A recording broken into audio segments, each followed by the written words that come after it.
The right to address the board does not exempt the speaker from any potential liability for defamation. Public comment will be limited to a maximum of 3 minutes per person, a limit of approximately 450 words, with a total of 30 minutes designated for this portion of the agenda. And let's see, the first person is, help me with the pronunciation. It's Yen Ho. Yen Ho, is that right? Yes.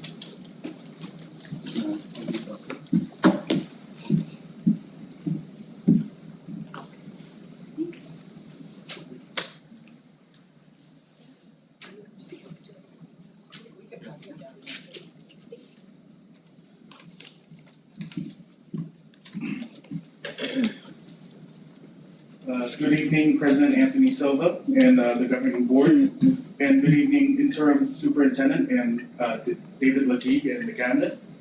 My name is Hien Ho, and I'm here to introduce Chalkwild, the world's first art-powered erasable backpack paired with trauma-informed art activities and standard-aligned art curriculum, designed to help students calm anxiety, feel belonging, and stay engaged in learning. We know that chronic absenteeism and learning gaps are urgent challenges facing schools today. When students feel anxious, disconnected, or overwhelmed, they struggle to focus, fall behind, and often stop showing up altogether.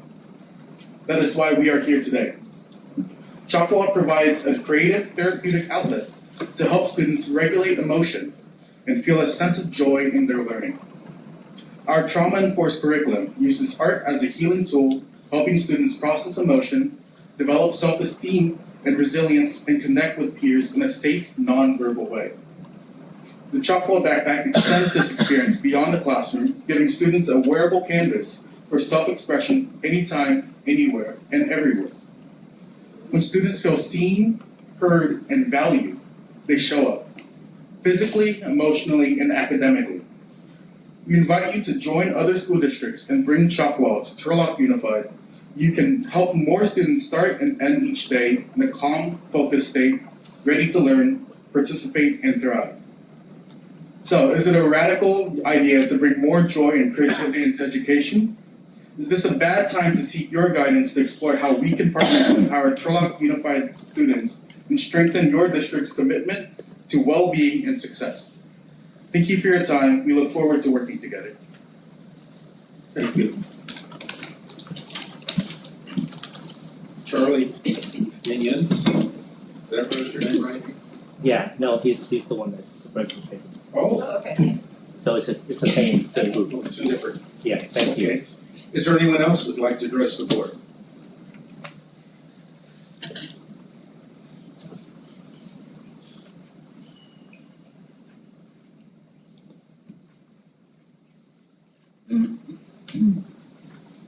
Hi, I'm Donna Ansley, and I've been chewing on some thoughts lately, and I wanted to share them with you because I know there's a lot of stuff going on with our kids in our school district right now. When I was a student teacher, when I first started teaching, I, of course, took courses. One of the first things we learned about, and this is old to many of you, was about Maslow's hierarchy of needs. And I got a little picture here with no illustrations, unfortunately. But it's a triangle. And at the bottom of the triangle are the basic physiological needs like food, shelter, feelings of safety. Kids have to be past this in order to learn. And then it goes up. We've got safety needs, which is security, stability, freedom from fear. And then above that, social and belonging needs like friendship, intimacy, acceptance. And then esteem activities up here like respect, recognition. And at the very top is self-actualization. That's when children have achieved what they set out to be. They're the best they can be. Our goal is always to get our kids to the top of the pyramid, but the bottom of the pyramid is huge. And for many kids, it's an impossible thing for them to overcome. I have to say that Turlock does a pretty good job in helping kids off of that first platform. They have food, breakfast and lunch. All kids get it for free. They have security at their site. Their schools are fenced and they're taken care of. It's getting beyond that, though that is a little harder because right now there's a lot of fear out there. We all know from the numbers of absences that there's an issue going on, that kids are not coming to school. Of course, there's a lot of flu going on, but there's also fear.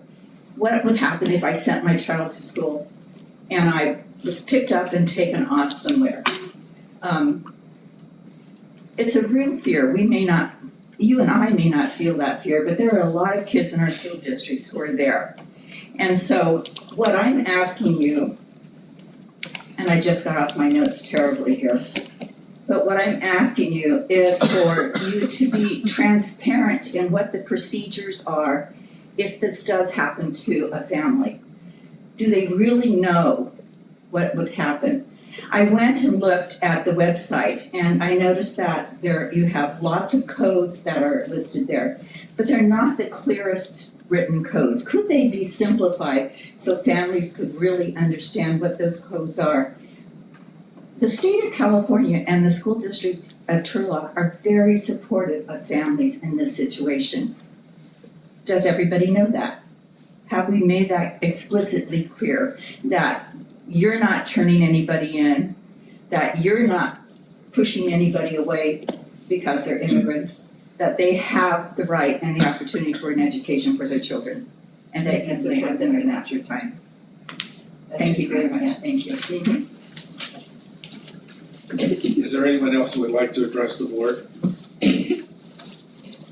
If not, we'll adjourn into closed session and return at approximately 6:45. Thank you.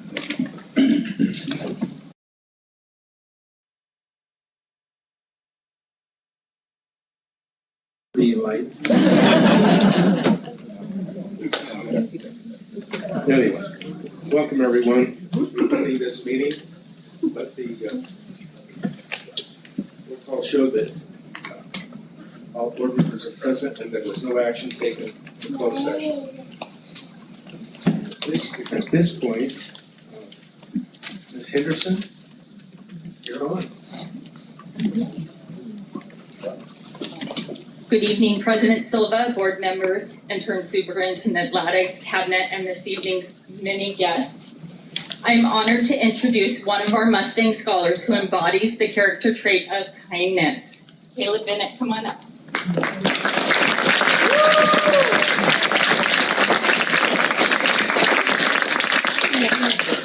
Caleb Bennett is a sixth grade scholar in Mr. Tovar's GATE class at Julene. He is joined this evening by his parents, Alicia and Jonathan Bennett, as well as his siblings, Zeke and Chloe, and several extended family members and friends. Caleb joined us at Julene 2 years ago, in January of his fourth grade year, after his family had just relocated from Washington, D.C. He lives with his parents, siblings, a very obedient dog named Callie, and 3 chickens. I tried to get some chicken advice from Caleb, since mine no longer lay eggs. But Caleb told me they're just old.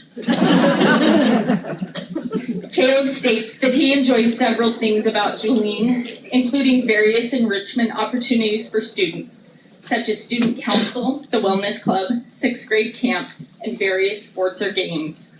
He used to also participate in walking club and has several tokens from his participation, but it's just too hard to get up early now. Caleb shared that he has enjoyed his time with us at Julene. He says the teachers make learning fun and that they are also caring and supportive. Caleb shared that he also appreciates that rules are enforced at Julene, as that helps everyone learn and do better. Outside of school, Caleb enjoys being outdoors in nature.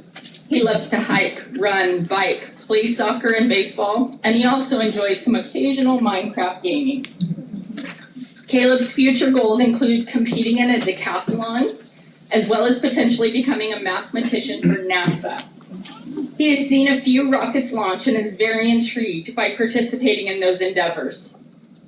On any given day, Caleb can be seen on campus engaging with various groups of peers or adults, and he consistently demonstrates kindness towards all with whom he interacts.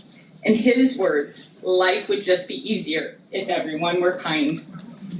Please join me in welcoming Caleb Bennett, who will speak with you this evening on the character trait of kindness.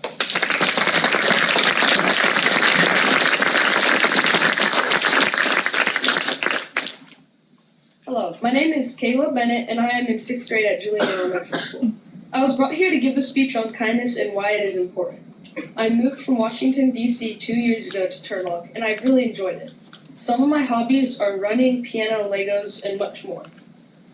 I think that without kindness, the world would be a harsh place. Most people would fail school and not go on to be great. The people that do make it would be greedy and mean to everyone else. Because we have kindness, people have supportive families that push them to do great things, like running a marathon or going into space. Now, getting to the reason I'm here. Why does kindness matter, and how has it impacted me and others around me? Well, first off, my family is always so supportive to me and pushes me to do hard things. When I was doing a small triathlon a couple years ago, my family would cheer me on and say things like, "You got this," or "Good job, Caleb," and it would make me feel good about myself and proud of myself. A way that kindness has helped others around me is when someone gives like a $20 bill to a homeless person on the sidewalk, or to a guy performing music at the farmer's market. That can inspire them to be kind to another person. Then those people would do something kind to even more people. So technically, from one act of kindness to an entire city. I had helped out at the homeless shelter with my family and some neighbors. We served dinner to the homeless people and prepared a small breakfast for them. It made me feel good to give to the homeless people, and they were also happy and grateful to receive it. The final act of kindness is from my friend Chase. He was the first person that I met that was my age when I moved here. He was really kind to me and showed me where our class was, and that small act of kindness led to a great friendship between me and him. Chase now comes to my house to swim and hang out sometimes. Anyway, without kindness, the world would fall apart, but because we have it, Earth can be a happy, amazing place because of one little thing. Thank you.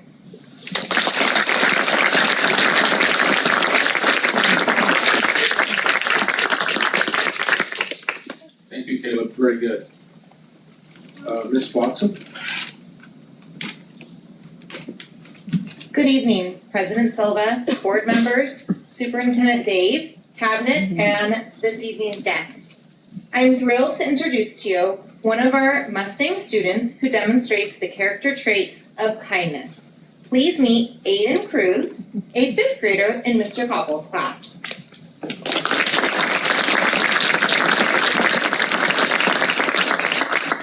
Aiden became a Julian Mustang last year when he was in 4th grade.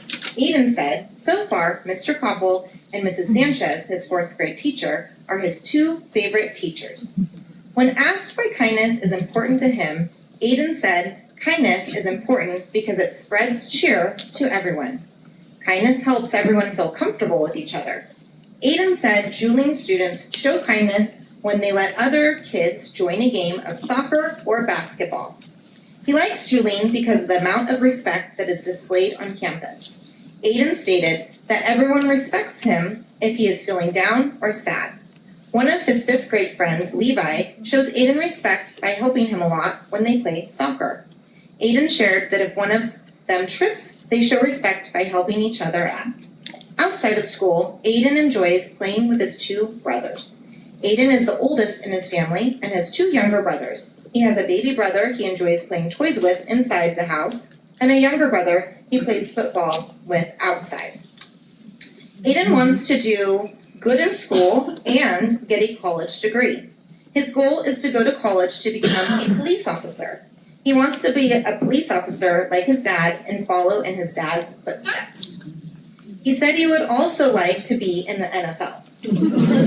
Please join me in welcoming one of the many kind Mustangs in Julian, Aiden Cruz, who will be helping us with the flag salute.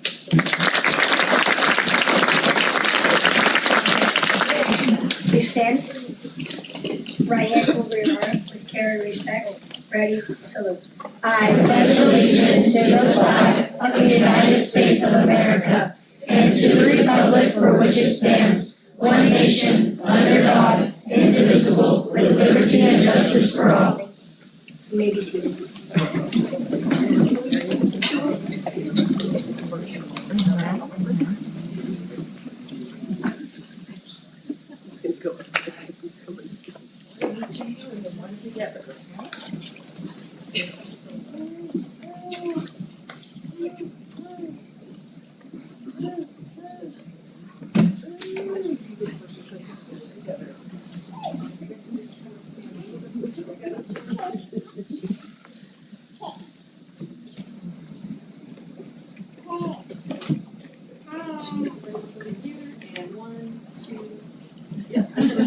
Thank you for the reminder, yes. Okay,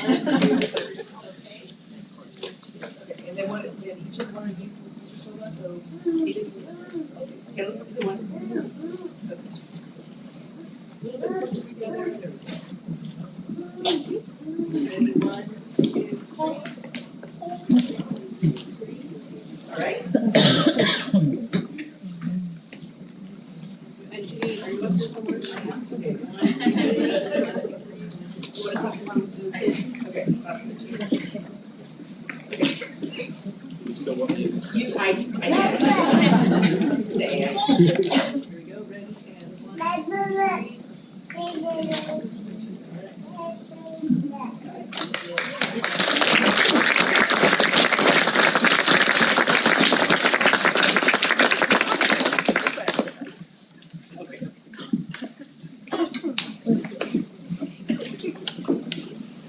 I'd like to thank Caleb and Aiden for the excellent job this evening, and recognize Ms. Bloxham and Ms. Henderson for their part in this program. Thank you.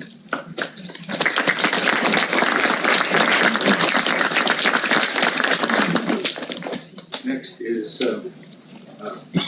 Ms. Ramirez on the belief, vision, and mission. Beliefs. We believe that every person is unique and has inherent value. Every person can be a successful learner. People are accountable for their actions. We believe family engagement is essential to the academic and social emotional success of students. We believe honesty, integrity, and respect build trust in all relationships. We believe motivation, grit, I love that, and mindfulness are necessary to achieve full potential. We believe high expectations yield greater levels of performance. We believe a quality education enriches all lives by creating and expanding opportunities. We believe positive role models inspire excellence. We believe a service mindset is vital to a thriving community. Thank you, Ms. Ramirez.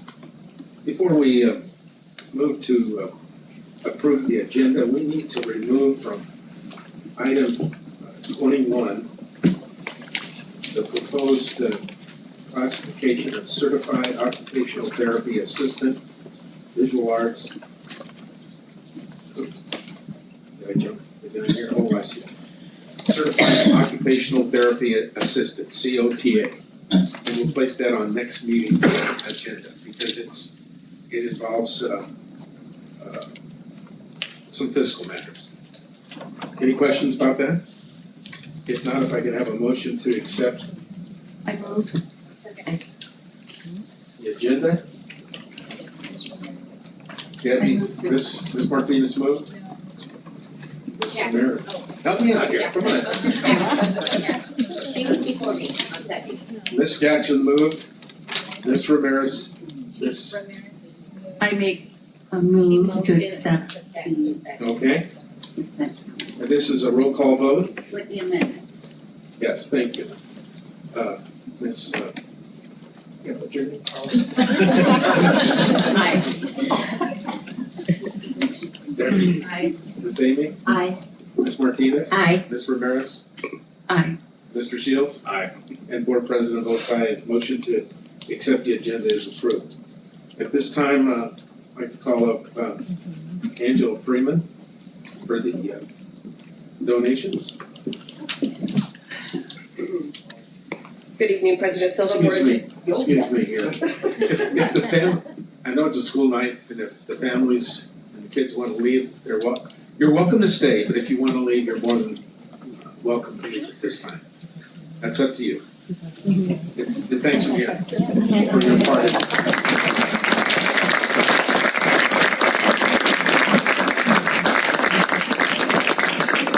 I'm sorry, Ms. Freeman. You're quite all right. Okay, good evening, Board President Silva, Board of Trustees, Superintendent Laddick, Cabinet members, and of course our student representatives. I'm honored to recognize local businesses and our Booster Club who donated their time, their energy, and materials to build a snack bar at the Pittman High School track and field. And so our project, or this project, was estimated about $50,000 that was donated. And so coming up behind me, hopefully, that was their cue, is our Pittman Development Foundation.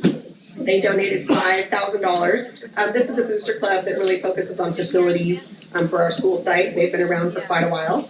And then also coming up behind me is Mr. Jim LaForty Construction, and he donated the insulation, the sheetrock, the electrical equipment, and he built the building. And so these guys that are truly here just did an outstanding job making sure that we have this beautiful snack bar when you go there. I'd also like to recognize some other donors. They're not here tonight, but they did donate to make this, really come to life for us. And so Generic Lumber donated all the lumber and roofing, which was about $5,000.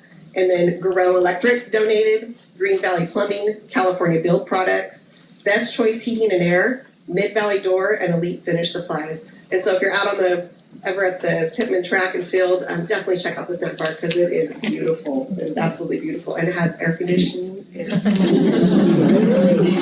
heat. It's a mini split system. So thank you guys. I don't know if one of you want to. So I personally want to thank this group, Athletic Director Dustin Curtis, Renee, Madison, Jesse, and Jim LaForty. I think it's important that you recognize and know the people in our community that are giving the effort and energy to make it a better community. And it's very important. These people are taking their time and energy. So I want to thank you and thank all of them. God bless.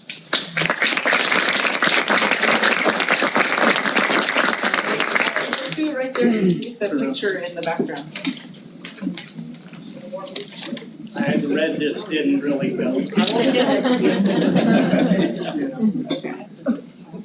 Everybody look over here. Okay, ready, and 1, 2, 3. 1, 2, 3. 1, 2, 3. All right.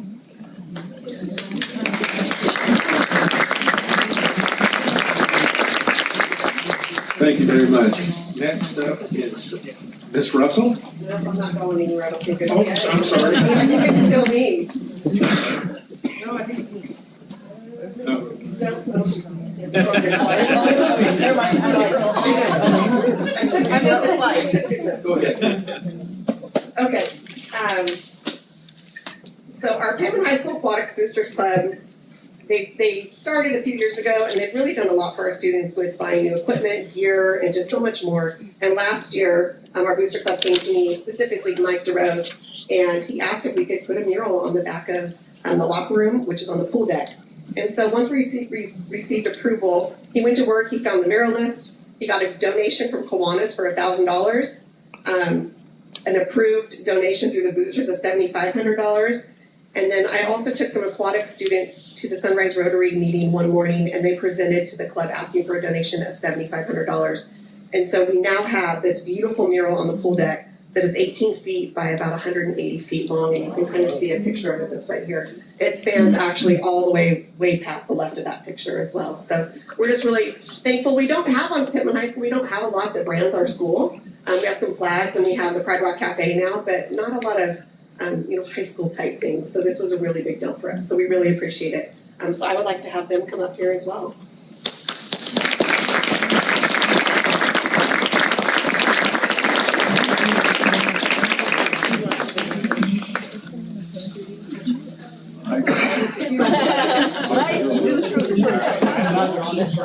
I'll be quick. Good evening, everybody. Now, the boosters really is just a vessel to help coordinate and act out passion and ideas from now you're president, Mr. Freeman and others in the school. So, while we were the ones that helped coordinate and put it together, the donations that you see from the representatives up here were highly appreciated, and those that came from the boosters were actually from multiple community members, friends, and families. So just want to say a big thanks to everybody that supported the project.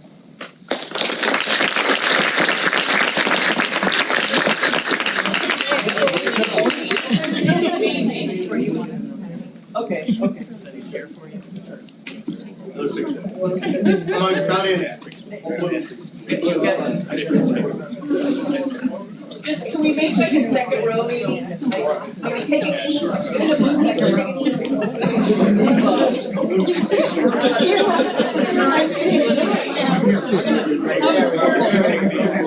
Okay, that's gotta get back up. Okay, alright. Okay, that'll work, I think. Okay, here we go. Okay, ready? And 1, 2, 3. 1, 2, 3. Alright.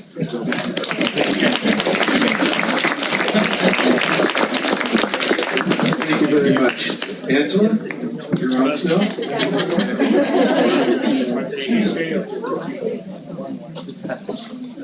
Okay, I would also like to recognize Sunrise Rotary again for their generous donation of $500 to the Pittman High School Civic Leaders of America Club.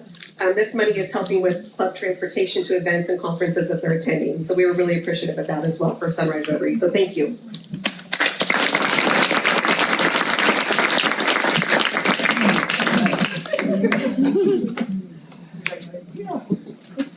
Getting it down, I feel like I'm in mass again. I am actually more used to speaking to a body like this about garbage service, so just bear with me real quick. But this year I do get to represent as president of Turlock Sunrise Rotary. This one was really a really cool one, seeing these kids come and speak to us and really showing what they've learned was really great and really inspiring. And I'm really happy to have them represent both my alma mater, Pittman, but then also the city of Turlock, the district as well. So it was really a privilege and an honor to donate to them. So thank you.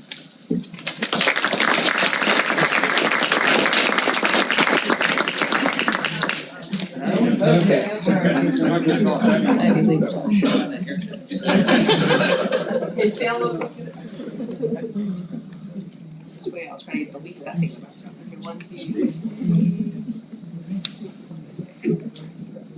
Ready? 1, 2. Great.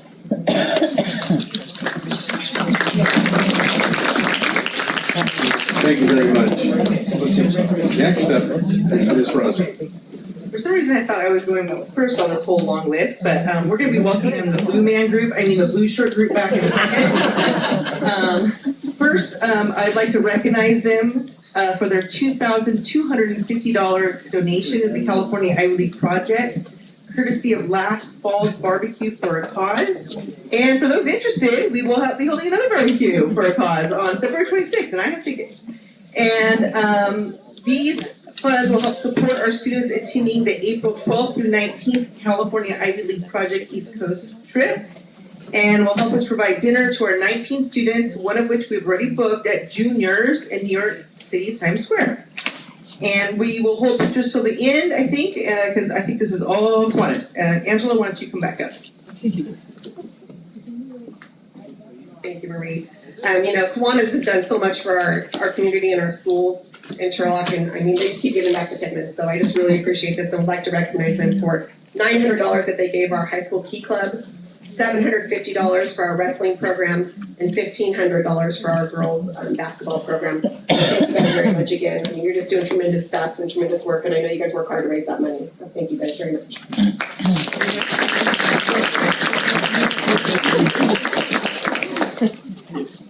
At least two more. Marie, do you need another photo at this time? Or We're gonna get a group one at the end. Okay. Let's see, next, Dr. Klein. Thank you. Good evening once again. We're very appreciative of the donations from the Kiwanis Club. Always supported our school. Much appreciative.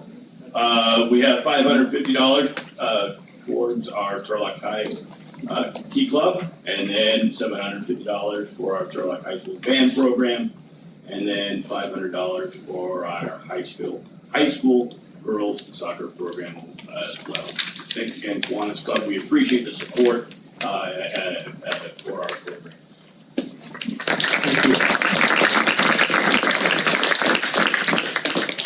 Mr. Ariola. Good evening, everyone. I echo both principals' sentiment. The Kiwanis Club does amazing work with our schools in years past, working at Osborne. I know they really supported our program. Our passionate athletic director, Todd Feldman, reached out to Kiwanis, and he definitely is committed to providing a amazing experience for our student athletes, and Kiwanis is really helping us turn that into a reality. So I want to thank Kiwanis for $1,375 for our athletic program and $1,100 for track uniforms. Thank you. Thanks again. Next. So no, but we're gonna take a quick picture of the Kiwanis, yeah. Okay, come on, let's go. We're gonna do it. Listen, you didn't get money for this, but you can if you want. Yeah. Can I say something real quick? Yes, you may. Okay, so I drew the short straw again because I'm a president of this outfit also. I think it's important to recognize that our organization has given $600,000 in the last 5 years to the local community, the schools.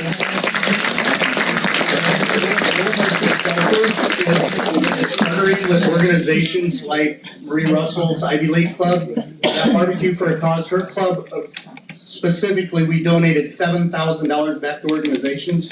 Her club earned $2,000 for that, for their thing, and she is participating. Those tickets, my friend. Yeah, it's when you partner with organizations in your community for success, your whole community is successful. We have another one coming up. We do 2 of these every year. In the shortcomings of monies in our community, everybody knows, everybody's going through tough times. These are things that small organizations can partner with, and we do the legwork, and they benefit. And so I just think it's important to recognize those. I have a fabulous, wonderful club that I love very much, and we should all be so blessed at what we do in our communities. So thank you. And if you've been to a Kiwanis meeting, you know this in the tradition. Where's Lance? Lance, I think we should do a little song real quick. How about a little God Bless America, first verse? Ready?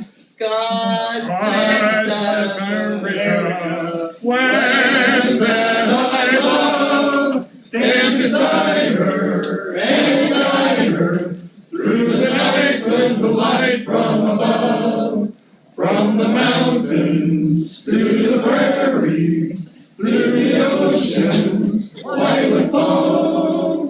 God bless America, my home, sweet home. God bless America, my home, sweet home.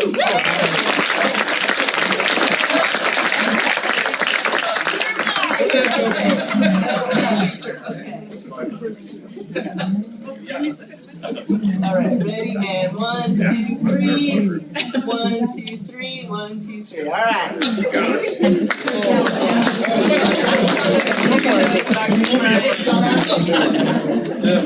Where's your wife? You're gonna pay for it. A little more on the tempo next time, Lance. Thank you. I know. Dr. Klein?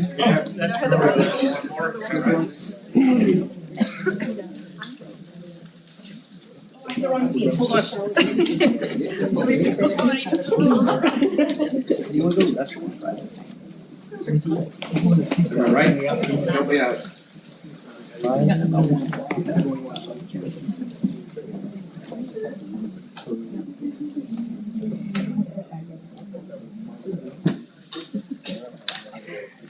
Shall I? Okay, as we're transitioning to that slide, it's recommended the Board of Trustees accept a donation from the Grower Direct Nut Company valued at $500 for the Turlock High School girls basketball. Thank you. Okay, at this time, if I can have a motion from the board to recognize all these donations. I will second that. Moved by Ms. Carlson, seconded by Mr. Shields. All in favor say aye. Aye. All opposed, nay.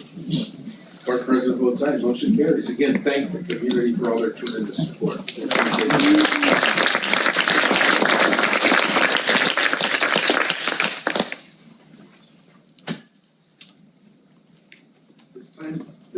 Anderson for a presentation. Yes, good evening again, President Silva, board members, Interim Superintendent Laddick, Cabinet, and the many members of the board meeting, including, or the guests of the board meeting, including several Julian Mustang staff. Thank you for being here. I am honored tonight to introduce to you Erica Aguilera, who will be speaking about the great things happening at Julian so far this year. So please help me welcoming Erica.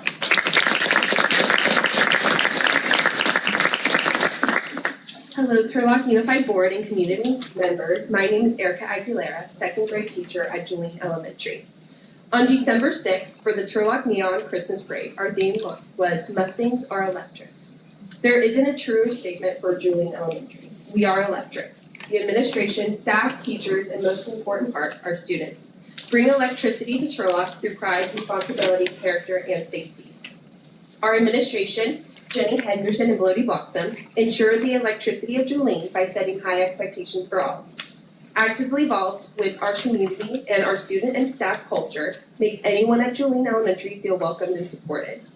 With their outstanding leadership, the staff feel empowered to cultivate student learning and relationship. The staff in the front office is the central hub of community support. They radiate the pride of Julian in everything they do to support the well-being of our students. Ms. Ramirez, our school counselor, has encouraged and supported a school of social and emotional well-being. Our staff and students have intertwined powerful educational opportunities along with mental health support to ensure the whole child is able to access the curriculum and resources. At Julian Elementary, the staff is a family. Mustang Power is in everything we do. The teachers arrive to campus with the purest of hearts and energy to ensure that our Mustangs have been supported. Pride, making sure our Mustangs carry the Mustang excellence in everything we do. Responsibility, owning a part of Julian that no one can take away. Character, infusing our lessons and learning opportunities with social and emotional practices. And safety, providing equitable and inclusive support to all of our Mustangs. Students of Julian, I cannot begin to express my gratitude for each and every one of them. All Mustangs work to achieve their goals, guided by data and personal experiences to make them a better individual to our community. Every Mustang has faced a challenge, but strives to achieve their dreams within a safe environment. Yes, not every day is perfect, but the pride in their heart is strong. So thank you, board and community, for having Julian being a part of what makes Turlock, Turlock. Thank you. I hope you enjoy the video.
Thank you very much, Ms. Aguilera, very, very nice video. Superintendent's report? Interim Superintendent Dave Lottie.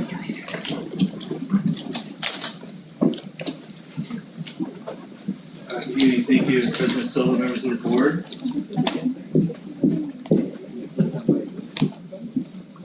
Kevin and the Educational Services team began meeting this week with principals individually for major reviews with student achievement, suspension, chronic absentee data, and special education referral versus qualification rates as a focus.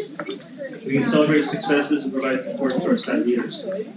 These reviews have been very informative, and we are able to focus our work through the second half of the year through these meetings. I know I've mentioned before that classroom visits are the most rewarding part of my job, and my recent visit to Hayfield, along with Shelley, Angelica, and Trustee Anna Ramirez, did not disappoint. Principal Maribel Romero and her team have implemented classroom ambassadors who greeted us as we entered the room by introducing themselves and informing us what they were learning at the time. Our first experience was two young kindergartners approaching us, and mind you, we've been in many, many classrooms, and to see two young boys approach us, shake our hands, introduce themselves, and tell us what they were doing was just fantastic. So kudos to Maribel, always willing to try new things and implement new practices. Gives the children a chance also to gain confidence, public speaking, and telling us what they're learning in that day in the classroom. The other kids in the classroom, by the way, stayed focused and didn't miss a beat there, just kept on moving. Family members and I, along with Anthony, Anna, and Debbie, attended the NJRTC annual military inspection last week at Turlock High School. We learned much about the program and the leadership skills it develops in our young scholars. I also met with Commander Montanez, Colonel Thompson, Dave Klein, and Gene R. Keeling to review program promotion and growth. We're very supportive of this program and want to see more students participate. The opportunities that program provides students is just fantastic. The TUSD AI committee held their third quarter meeting to discuss the development of an AI rollout plan leading up to and through the 25-26 school year. The team began building a timeline for identifying needs in the areas of staff and scholar usage agreements, professional development, board policy, teaching scholars the appropriate use of AI, and investigating the various tools available online that meet scholar data privacy policies. This committee intends to finalize the rollout plan before the next meeting in late spring to be prepared for a successful implementation to start the next school year. I know we are at CSBA, we attended, several of us attended a number of breakout sessions and even keynote sessions related to AI. Mr. Aka, I want to thank for spearheading this research and developing this plan, and he'll be presenting to the board the first meeting in March on the district's work in that area. Gil Ogden is coordinating efforts with CSU Stanislaus Professor Jeff Kettering and Abu Moka to provide mentoring services to over 150 TUSD scholars in grades 5 through 12.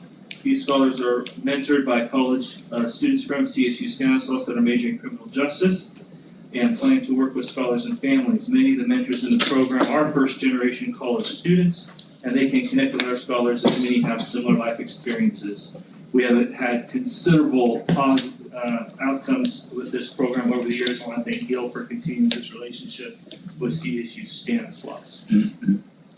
Marjorie, Alice, and I met with Fusion Charter Principal Susan Nissen and Assistant Principal David Ashby to review the school's charter renewal petition and correlating MOU with TUSD.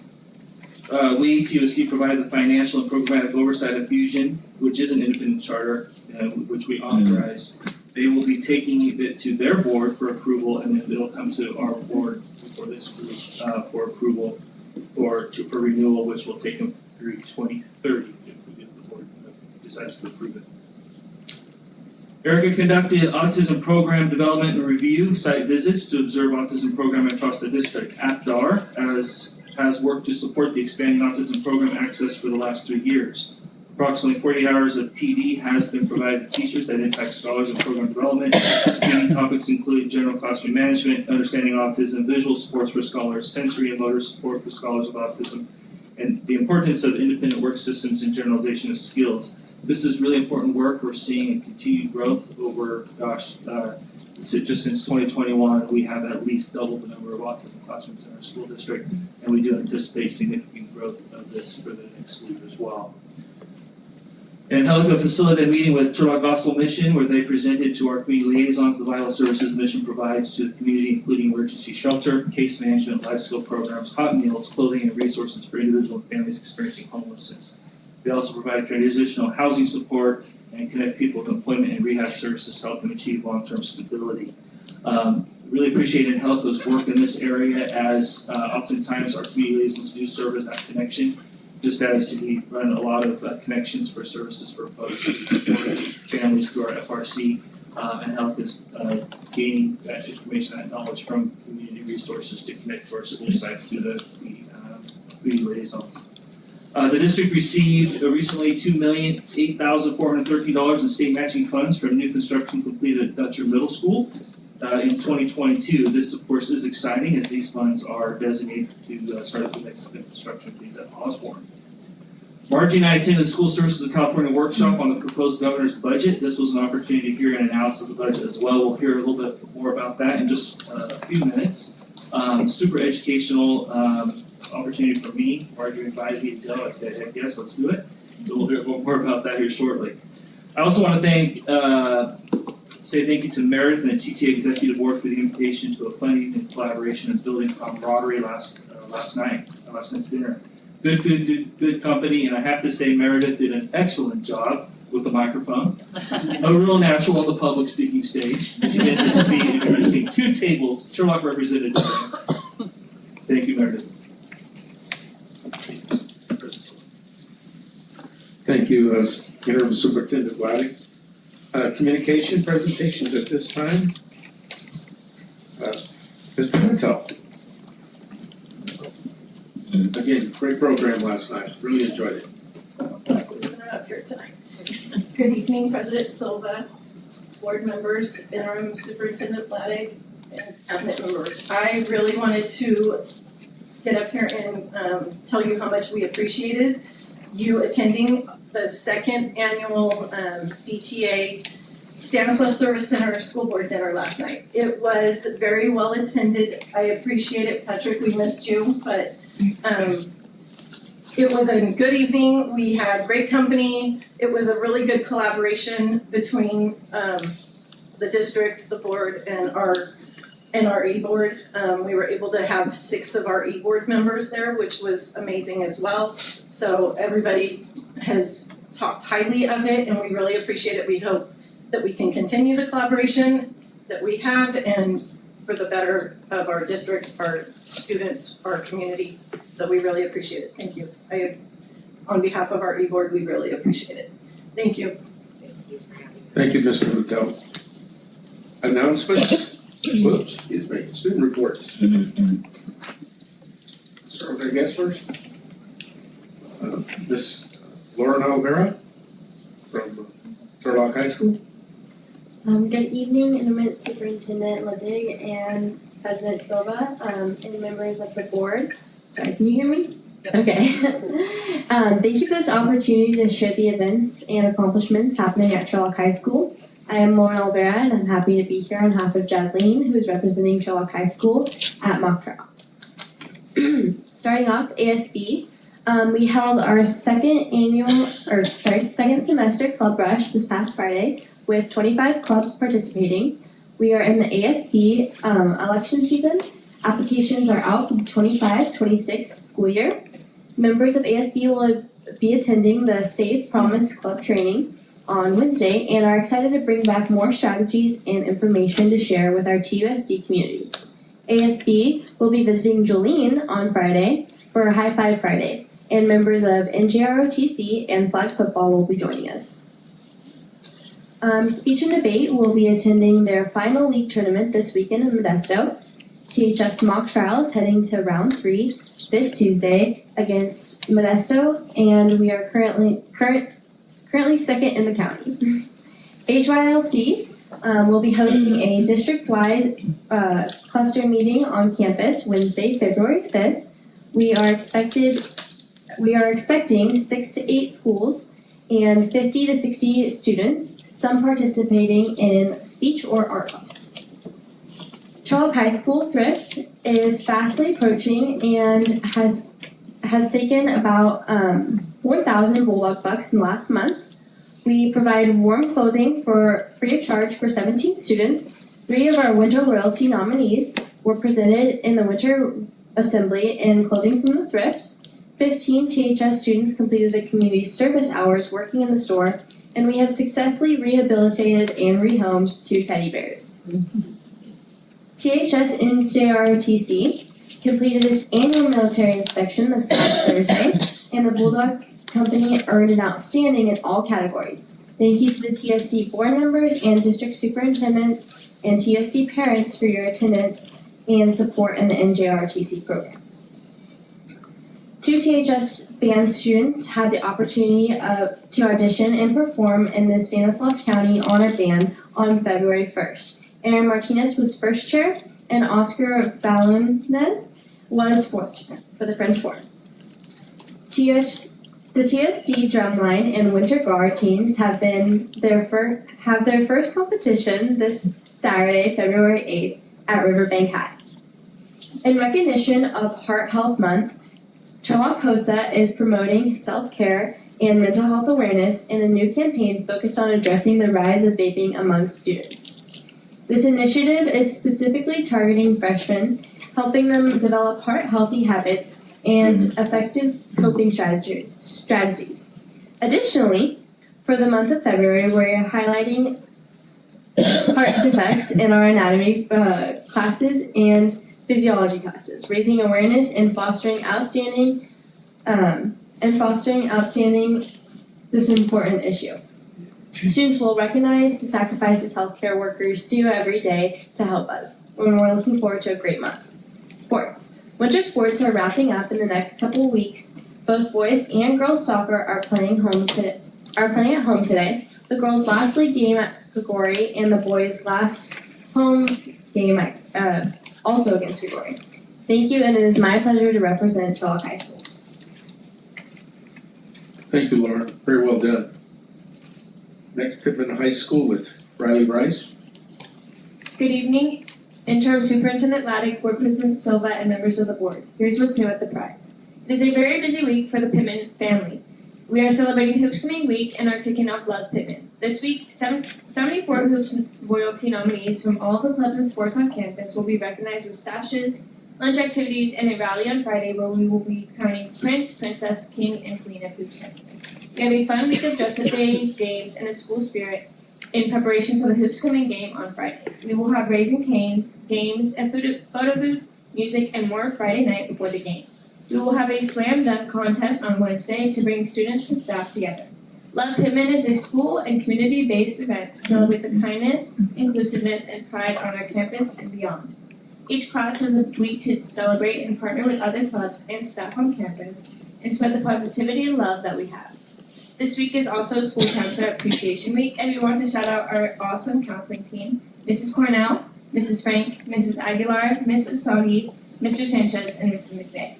I would also like to recognize one of our campus supervisors, Zachary Sword, who received an award from the Stanislaus County Office of Education Employees Making a Difference celebration. He will be moving on to the state level in the security service category.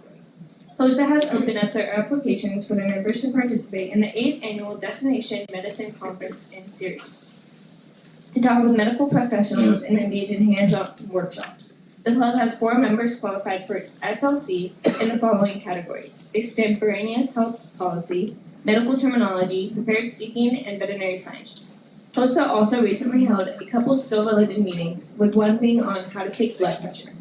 FFA members will be competing tomorrow evening in competitions such as job interviews, extemp speeches, the English and Spanish versions of the FFA Creed, water issues, and prepared speeches. Leadership developing competition events are also in full swing this month, as our club has the following teams listed to compete throughout California on state-level events: floral, veterinary science, agronomy, and engineering. The club is also preparing for the Made for Excellence and Advanced Leadership Academy conferences this weekend in Modesto, as well as having several members attend the World Agriculture Expo on February 11th in Tulare. CLA will be having their next DebateCon February 11th and have been preparing to go to the state convention in March. The club also has their 2 teams set and preparing for the upcoming mock article convention. CLA also has several members competing in the Rotary Speech Area Contest. The Young Democrats Club has a meeting this Thursday to plan on groups sending red flyers informing local individuals of their rights when it comes to ICE raids. Key Club is currently planning their dinner for the homeless in March, all while welcoming any donations to Ms. Insal's room for the We Care Homeless Shelter. PAHS just had their Chinese culture night where members learned about traditional outfits, foods, and significant cultural symbols through dates and numbers. The club also had their Lunar New Year banquet alongside HOSA on February 1st with Chipotle. FBLA has their sectional competitions hosted here at Pittman this Saturday, and they will be sending about 30 to 40 representatives to compete. Drama has recently completed their casting for Hadestown, which will be playing the first 2 weeks of April, with tickets going on sale sometime in March. The drama department would like me to mention that the play is entirely singing. The winter sports season continues to have some amazing accomplishments this season. Boys basketball currently has a 22-2 overall record and beat undefeated Enochs last week to pull even for first place. This victory was also a milestone for Coach Maribel as he picked up his 300th win as a head coach for Pittman boys basketball. Boys wrestling won their 3rd consecutive section title this past weekend in the D1 team duels in Stockton. The boys defeated Folsom in the semifinals and then defeated defending champion Vacaville in the finals. Gabriel Camacho won the final match in a back-and-forth battle between the top teams in the section. The girls wrestlers made section history as well this past weekend as they won the section's first ever D1 Girls Team Duels Championships. The girls defeated Pleasant Grove, Del Oro, and Golden Valley to claim their title. Lily DeZon, Emily Martinez, Patricia Gray, Gabby Austin, Baya Austin, Shayla Volkwood, and Alexis Rivas and Annabella Austin all went undefeated in their 3 rounds of competition. This concludes my student report for the evening. Thank you and roll call. Thank you, Ms. Rice. Very good. Next are announcements. Thursday, the 13th of February is Lincoln's birthday. It's a holiday. Friday, February 14th is Little Ignition Day. It's a school holiday. Monday, the 17th of February, Washington's birthday school holiday. And then our next board meeting is February 18th at this location. At this point, we have the consent calendar. Are there any questions or comments about the consent calendar? From the public? If not, I can have a motion to accept. Second. Moved by Ms. Jackson, second by Ms. Martinez. Let's see, this is a roll call vote. Ms. Carlson? Aye. Ms. Jackson? Aye. Ms. Amy? Aye. Ms. Martinez? Aye. Ms. Ramirez? Aye. Mr. Shields? Aye. And Board President will sign, motion carried. Under Finance and Accountability, item 15, we have Ms. Beckford. Yes, good evening, President Silva, members of the board, and Dave. As you know, on January 6th, the governor kind of released a preview of his proposed 25-26 state budget. And then because he was planning on attending President Carter's funeral, which he then ended up having to go down to the LA fires with. But then, so on January 10th, his budget was released via a media briefing conducted by the Department of Finance Director. As Dave mentioned, on January 21st, he and I attended a workshop put on by School Services of California. So tonight I am here to present a summary of the California proposed budget with a focus on the educational factors. A lot of this material is used from School Services of California with their permission. So the 25-26 governor's budget presents a reflection of the hard lessons learned as Governor Newsom employs the architectural tenets of stability and resilience. His goal of building budget resilience has been, and continues to be, confronted by calls to maintain and expand essential services for a population who is finding the state in which they live increasingly unaffordable. Today, families and once thriving businesses across Los Angeles County expect Governor Newsom to lead a recovery effort that will ultimately restore the vibrancy of their devastated communities. The 25-26 governor's budget requires continuation of the vigilance of the education community as Governor Newsom appears to propose under-appropriating the 24-25 minimum guarantee by $1.6 billion. While it is hoped that there is a misunderstanding with his stated intentions, analysts are claiming that this is unconstitutional, and they are prepared to ensure that the final enacted budget appropriates every dollar obligated to public education. As Prop 98 funding has finally stabilized from the volatility of recent past, that allows Governor Newsom to propose an education budget that invests in and strengthens core instruction and learning. Governor Newsom assumes a stable economy for 25-26, and the budget documents note robust growth, cooling inflation, and slowing job growth. Uncertainty about federal policy is noted as the most immediate risk to the economic forecast. Additional risks to the economy include, but are not limited to, revenue volatility, geopolitical tensions, climate change impacts, the high cost of living in California, and delayed tax deadlines due to disasters, specifically the LA fires. The governor's budget recognizes a budget surplus of $16.5 billion more general fund revenue over the 3-year budget window. And as a reminder, the 3-year budget window is 23-24, 24-25, and 25-26. Than was projected in the 2024 Budget Act. These increases are due primarily to personal income tax, corporation tax, and the pooled money investment interest forecast. The budget also includes total reserve balances of approximately $17 billion at the end of 25-26. The governor's budget revenue projections for 25-26 are higher than the enacted budget and the legislative analyst's office for sales and use tax, corporation tax, and personal income tax. The largest source of the state general fund revenues is derived from taxes on personal income, including capital gains. Personal income tax is estimated to make up 67% of the pre-transfer of the general fund revenue for 23-24. 1% of the state's highest income earners paid nearly 39% of all personal income taxes in 2022, which was actually an 11% reduction from prior year. They've always said that the highest 1% paid 50% of the income taxes, but that has gone down. This reduction was due primarily to a weaker stock market and lessening impact from federal stimulus. The governor notes that the tax liability of the top 1% is highly volatile and is often unconnected to the growth of a broader economy. Proposition 98 funding remains strong in the governor's budget, but plateaus in 25-26 at a level of $118.9 billion. Across the 3-year budget window, Prop 98 funding increased by $7.5 billion above estimates from last July.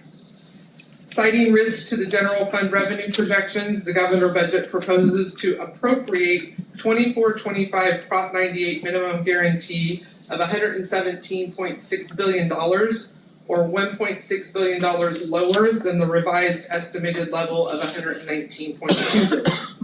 Presumably, this approach reflects the governor's hesitancy to commit resources to public education that the state may not be able to recoup if budget projections are too optimistic.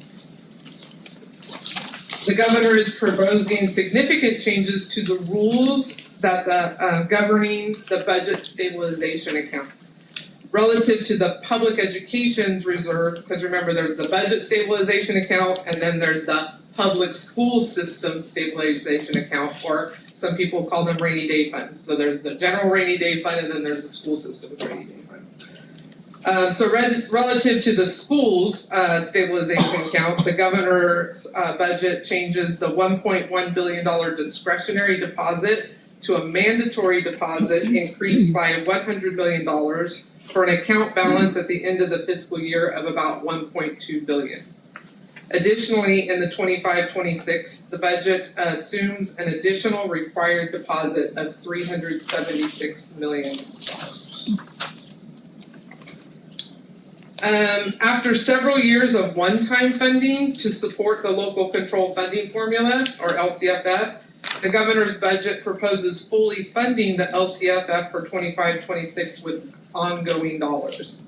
The LCFF is projected to receive the estimated statutory COLA of 2.43%, which is a decrease of 0.5% from what was projected in the 24-25 enacted budget. The effect of the 2.43 COLA on the base, supplemental, and concentration grants can be seen on the chart on this slide. Please note that at the bottom, there's something that says the TK add-on per ADA inclusive of COLA. That includes actually an additional $3,252 that's proposed at this time to help with the student to adult ratio because it is going to be reduced from 12-to-1 to 10-to-1 starting in 25-26. Multi-year projection factors are shown on this page. The Department of Finance has projected planning COLAs through the year 28-29 that you can see there, which go up slightly from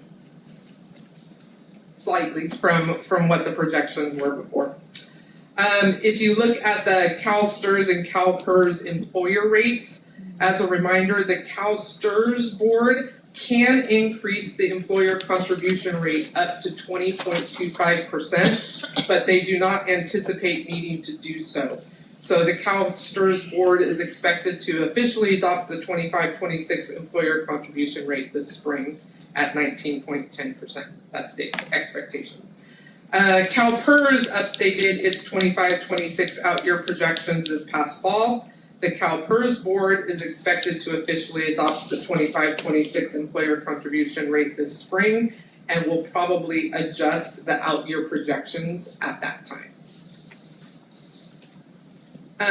Because many of the details of the proposals of the governor's budget haven't really been provided, School Services recommends only including the proposed COLA in the 25-26 budget development, which is what we're starting to do now, because believe it or not, it's February, so we're starting to develop the 25-26 budget, and that is the only thing that we would be able to include. But I want to talk about the other stuff that's on the side that says develop an internal plan for funding requirements. So these are some additional proposed items, but they are missing details at this time that don't make people very confident that we should be counting on them. Because again, they're all just proposals at this time. So the first one is LREBG, which is the Learning Recovery Emergency Block Grant Funding. And we actually do have that. The proposal is that they are gonna restore it. So back in 2022, they allocated it, and then the next year they cut it. And so they're actually proposing to restore it back to the full allocation that was initially intended. Again, that add-on for the TK ratios going from 12:1 to 10:1, again, is just a proposal at this time. I'm not sure whether that is going to be funded. The next one underneath it is called the discretionary block grant, and I always love the fact that they say discretionary, but then they put restricted uses on it. So right now, the discretionary block grant is proposed one-time funding to address unspecified rising costs, professional development in ELA, ELD, and math frameworks, teacher recruitment and retention efforts, and career pathways and dual enrollment.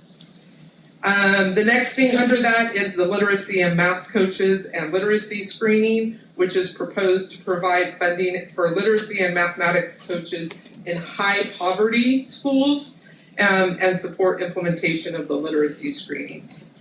And then the last one is the ELOP, which is our Expanded Learning Opportunities Program. And basically, right now, we are in rate 2 because currently it's if your unduplicated pupil percentage is below 75%, then you are on a rate 2, and if it's above 75%, you're the rate 1, the higher rate. They are proposing lowering that threshold to 55%. So that would, for TUSD, that would put us into a rate 1 category as and have us offer to all students instead of just unduplicated students. So again, these are all just proposals. So that's where we are at this time. And again, remember that these are all just proposals, and this is just the very beginning of the budget process for 25-26. So over the next several months, and including now, the governor's proposals are deliberated in legislative hearings where policymakers, advocates, and other interested parties are weighing in.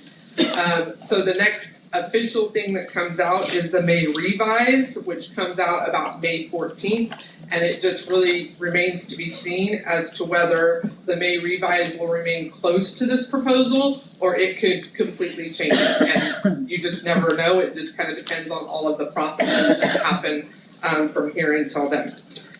Then the legislature adopts its version of the 25-26 state budget by June 15th. And then agreement is reached among the Senate, Assembly, and Governor by June 30th. That's the process at the state level. At the district level, we have to take these things and put them into our budget assumptions to develop our budget, which again, we're starting to do now. Through LCAP meetings and through everything else that we have going through our budget process. So we present a second interim report using these budget assumptions, which will be held on March 18th. And then we have to have our 25-26 budget ready to go before the state adopts their official budget. And that will come to public hearing on June 3rd and then for final adoption by June 17th. May I answer any questions? Any questions from the board? Ms. Carlson?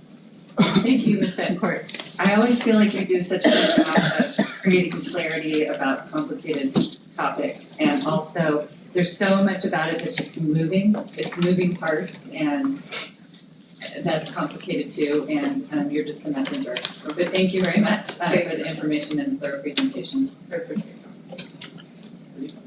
Ms. Jackson?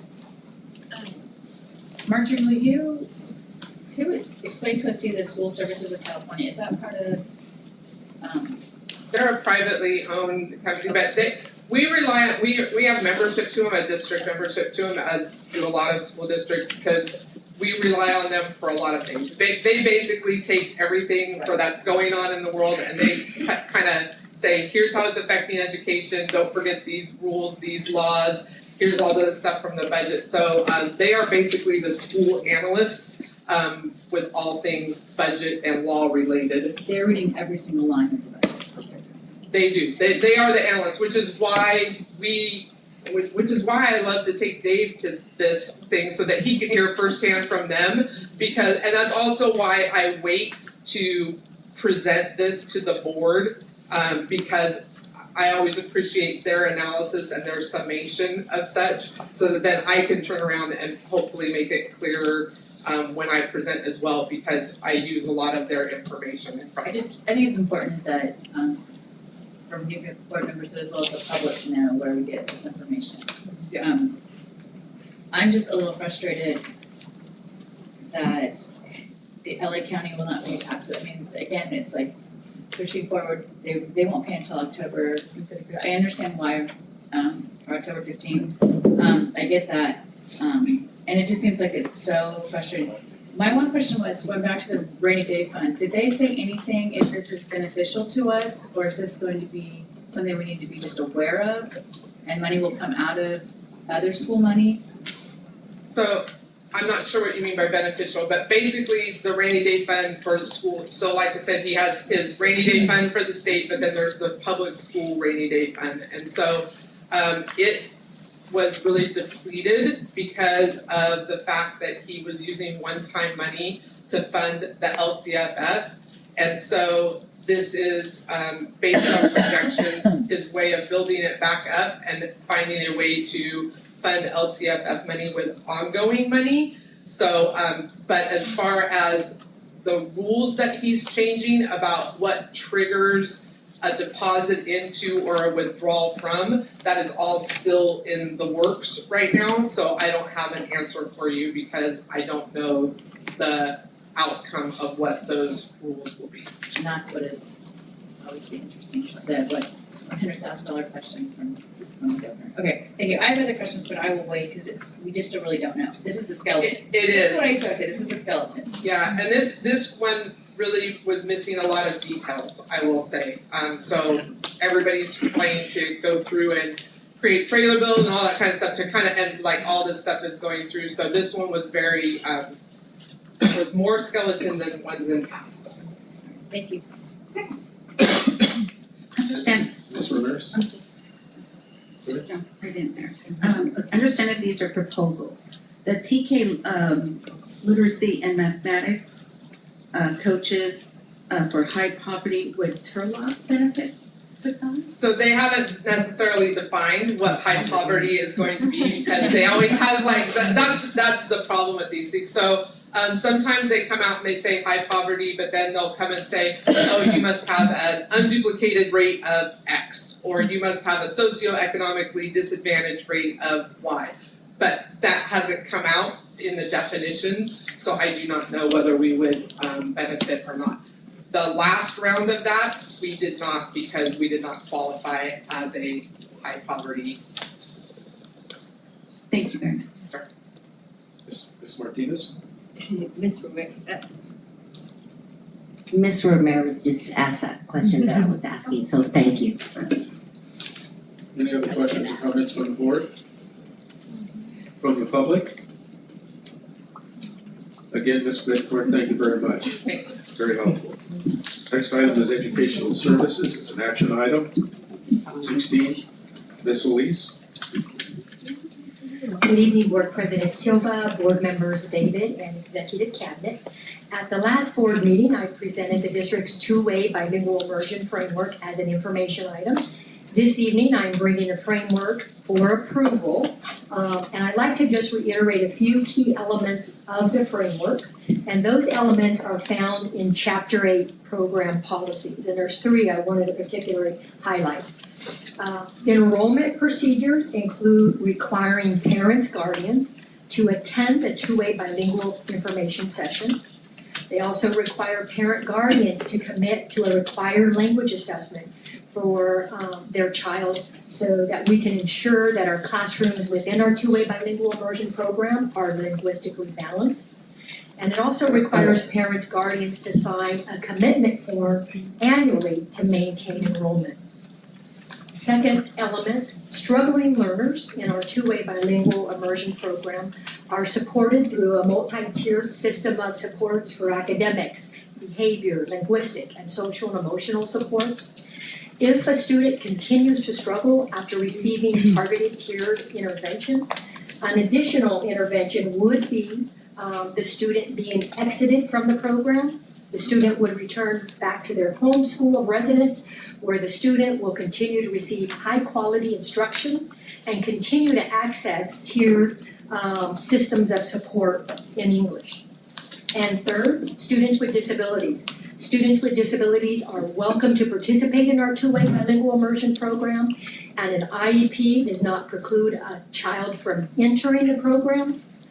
For some students that have an IEP, the mission and the goal of language proficiency in two languages, English and Spanish, and the rigor of the program may not be appropriate, and the child may not be able to access their educational setting in a two-way bilingual immersion program.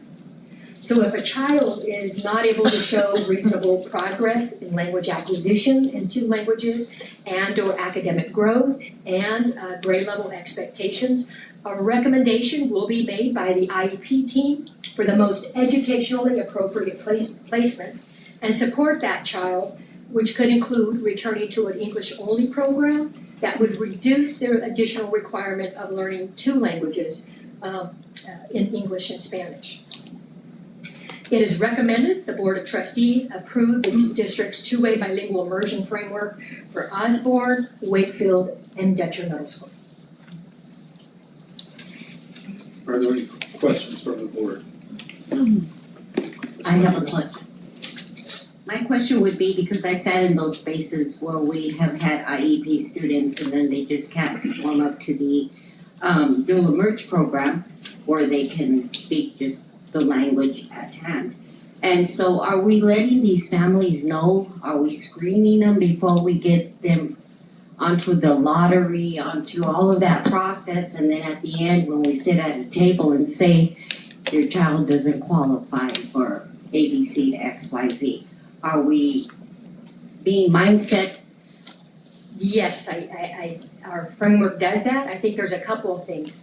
Number one, just requiring the language assessment. So we'll have some, the language assessment that we currently use not only as an indicator of the language dominance, but also of just kinder TK or kinder readiness skills.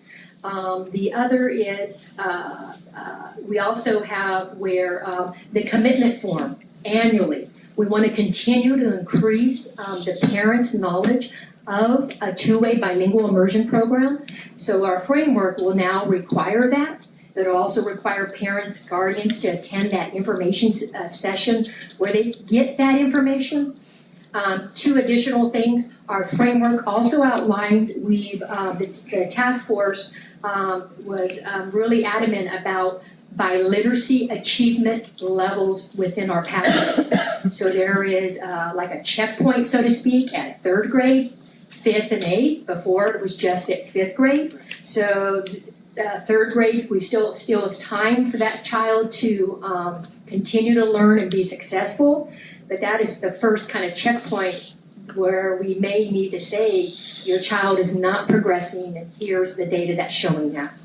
And then with the work of Shelley and her team with the reading screener, our reading screener will give us indicators of potential reading risk for children, and that assessment that will be coming out that is required for districts to implement next school year will be in English and Spanish for our dual language immersion schools. Nice, thank you, because I do believe that a third grade checkpoint is going to be very vital. Thank you, Alice. Any other questions from the board? From the public? This is a roll call vote, if I can have a motion. I motion. Second. Moved by Ms. Martinez, seconded by Ms. Jackson. Ms. Carnes? Aye. Ms. Jackson? Aye. Ms. Amy? Aye. Ms. Martinez? Aye. Ms. Ramirez? Aye. Mr. Shields? Aye. And board president votes aye. Motion carries. Thank you very much, Ms. Solis. Next is an information item.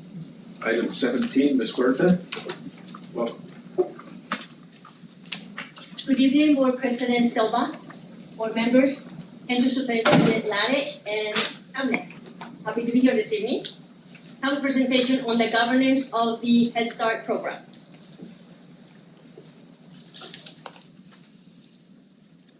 The Head Start performance standards were updated and they were released to us back in August of 2024. We're closely still working with SCOE to look at our policies and procedures to ensure that we're making any updates on our policies. As part of the Head Start performance standards, we must provide support and training to the board to assist the governing body to effectively oversee our Head Start program. Oh, I don't know what I did. You broke it. I knew it was gonna happen because I have long nails. I apologize.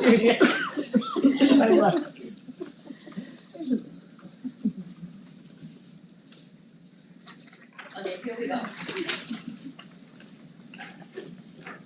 So we are under the umbrella of San Luis County Office of Education. We receive funding for regional Head Start. So regional Head Start is funding for to service students between the ages of 3 and 4.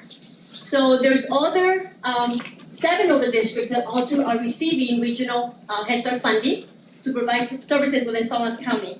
I work really closely with all the other districts and also with SCOE, the Child and Family Division, are the ones that support our program here in Turlock.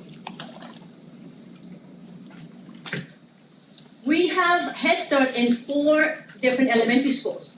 So Crow, Cunningham, and Osborne, we offer a part-day program, which is 3.5 hours, and we are servicing 34 students in each of those schools. The difference is at Wakefield. At Wakefield, we're offering our full-day program, which is 6 hours a day, and we are servicing families and students. We have 68, 4 different classrooms. As you can see in this picture, we have beautiful facilities and beautiful playgrounds for our students for all 4 elementary schools. As part of the Head Start performance standards again, we must establish and maintain a formal structure for the program governance, such as the Board of Trustees, and also a policy committee with our families of students that are currently enrolling in Head Start. And we have participation from every school. Families are to participate on the policy committee and that they meet with me once a month to make decisions for our Head Start program. Also, at SCOE level, we have the policy council, and all districts send representation, 2 representatives from each of the districts to meet on a monthly basis to also make decisions for the Head Start in Stanislaus County. Under conflict of interest, members of the governing body shall not have financial conflict of interest with the Head Start agency, not receive compensation for servicing on the governing body, not be employed by the Head Start program, or operate as an entity independent of staff employed by the Head Start agency. The responsibilities of the board is to be monitoring the Head Start program alongside myself. I'm your director, and I'm supposed to know the policies and procedures for the Head Start program. So I will bring to you, and I've been sending the monthly financial statements, so you know the expenditures during the month. Also, the application for the program, we submit an application to SCOE when we apply annually. So that application will be coming to the board in March for approval, so we can apply for fundings for 25-26 academic year. Also, monthly program information summaries, program enrollment reports, including attendance reports as well. Those reports have been coming to the board on a monthly basis. Any questions that you might have, please ensure that you send those questions to myself. I'll be gladly to answer any questions on any of the reports. One of the things that we are now, the Head Start has us on a 5-year grant period. We're currently on year 1 of our 5-year grant. During the 3rd year, the Office of Head Start will be coming out in person to review all of the districts. And at that time, on 2026, 2027, they will made the decision and determined if we qualify to apply for another 5 years cycle.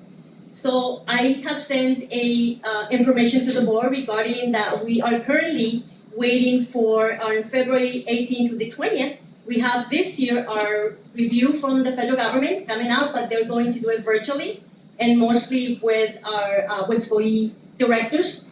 I have been working closely with them. I have sent information already that they requested from Turlock. And I worked really closely with Human Resources and submitted some information they needed back last week on Friday. And I will continually to send any information they might request from Turlock. I will keep you informed as soon as we get results from our first year review. I will bring that information to the board.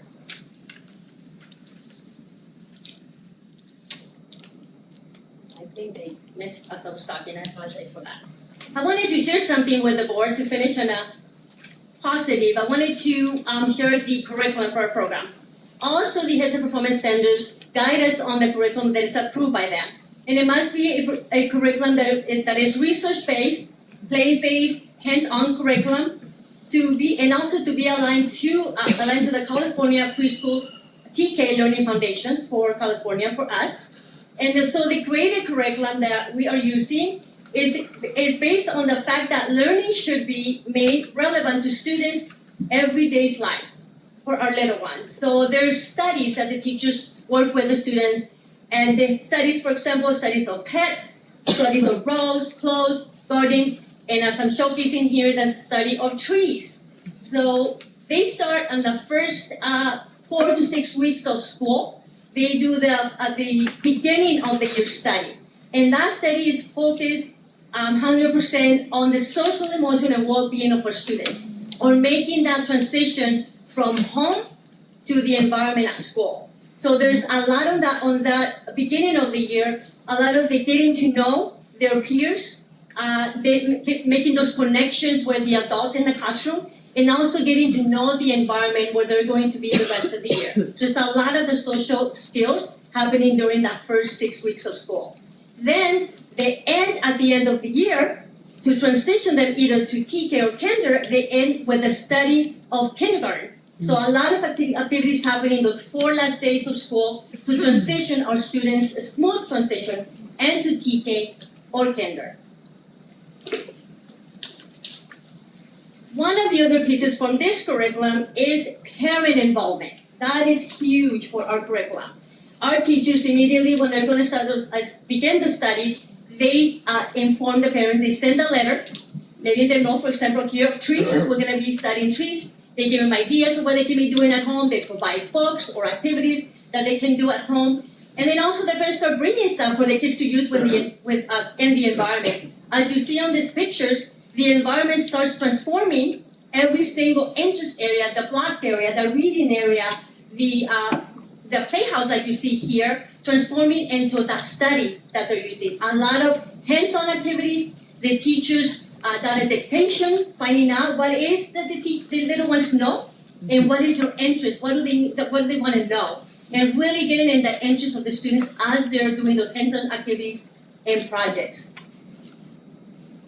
And you see here a project that they went on a walk, neighborhood walk, and they got interested as they spotted a nest on a tree, and they got interested and they wanted to see how do they do that? We want to do that. So they started collecting little pieces along the way and little pine needles there at the Wakefield playground and just collecting, took it to the classroom, and then the next day they started, how do we put this together?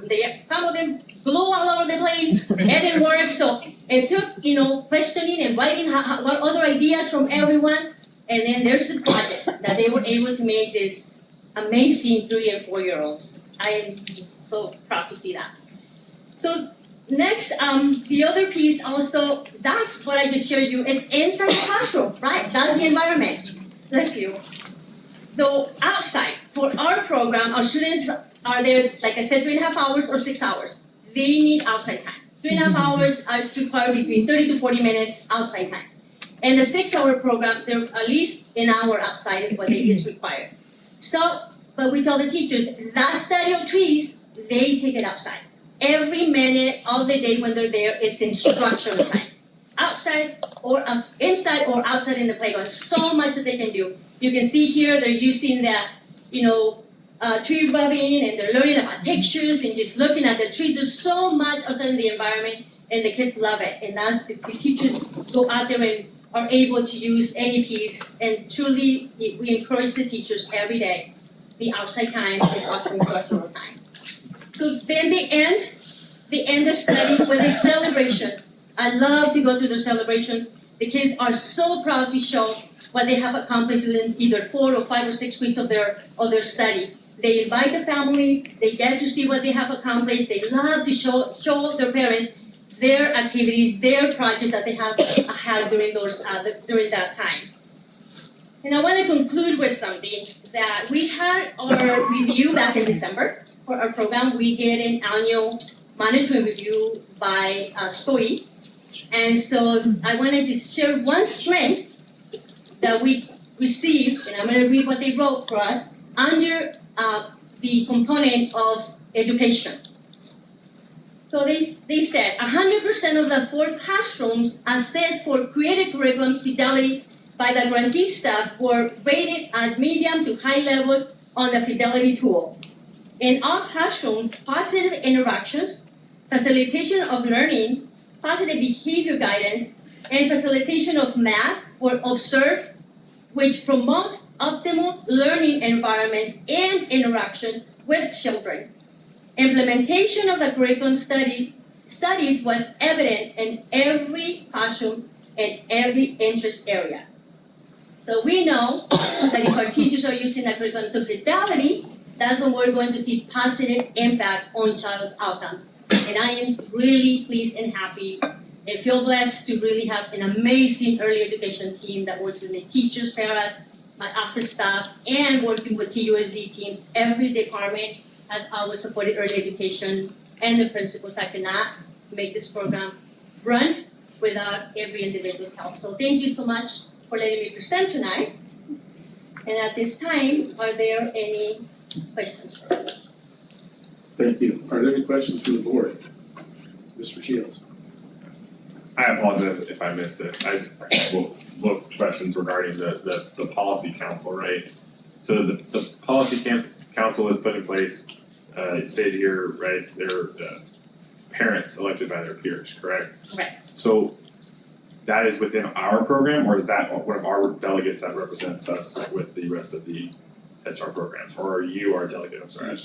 Yes, our delegate, which is our delegate, which is the USD, is our parents representation from each of the 4 elementary schools where we have services, Head Start services. They meet with me once a month.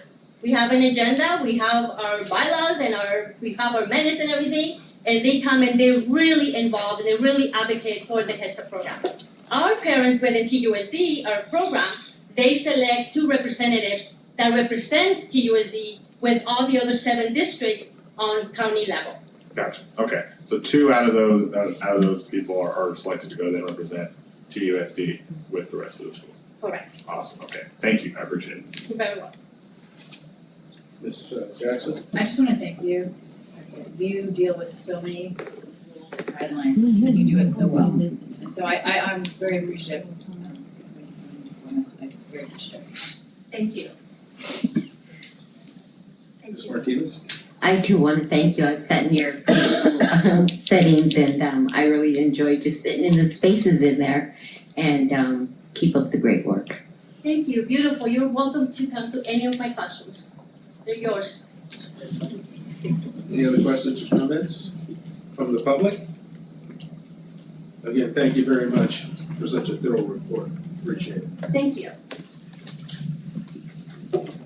Next is item 18. Mr. Aita, Ms. Susanis.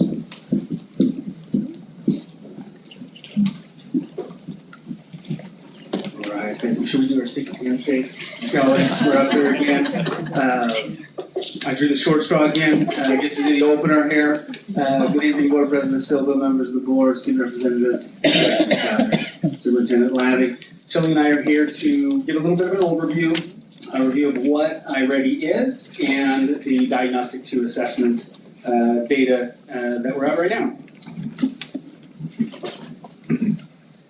So just a quick overview, it is an online program covering reading and math to see and gauge where our students are in their present levels.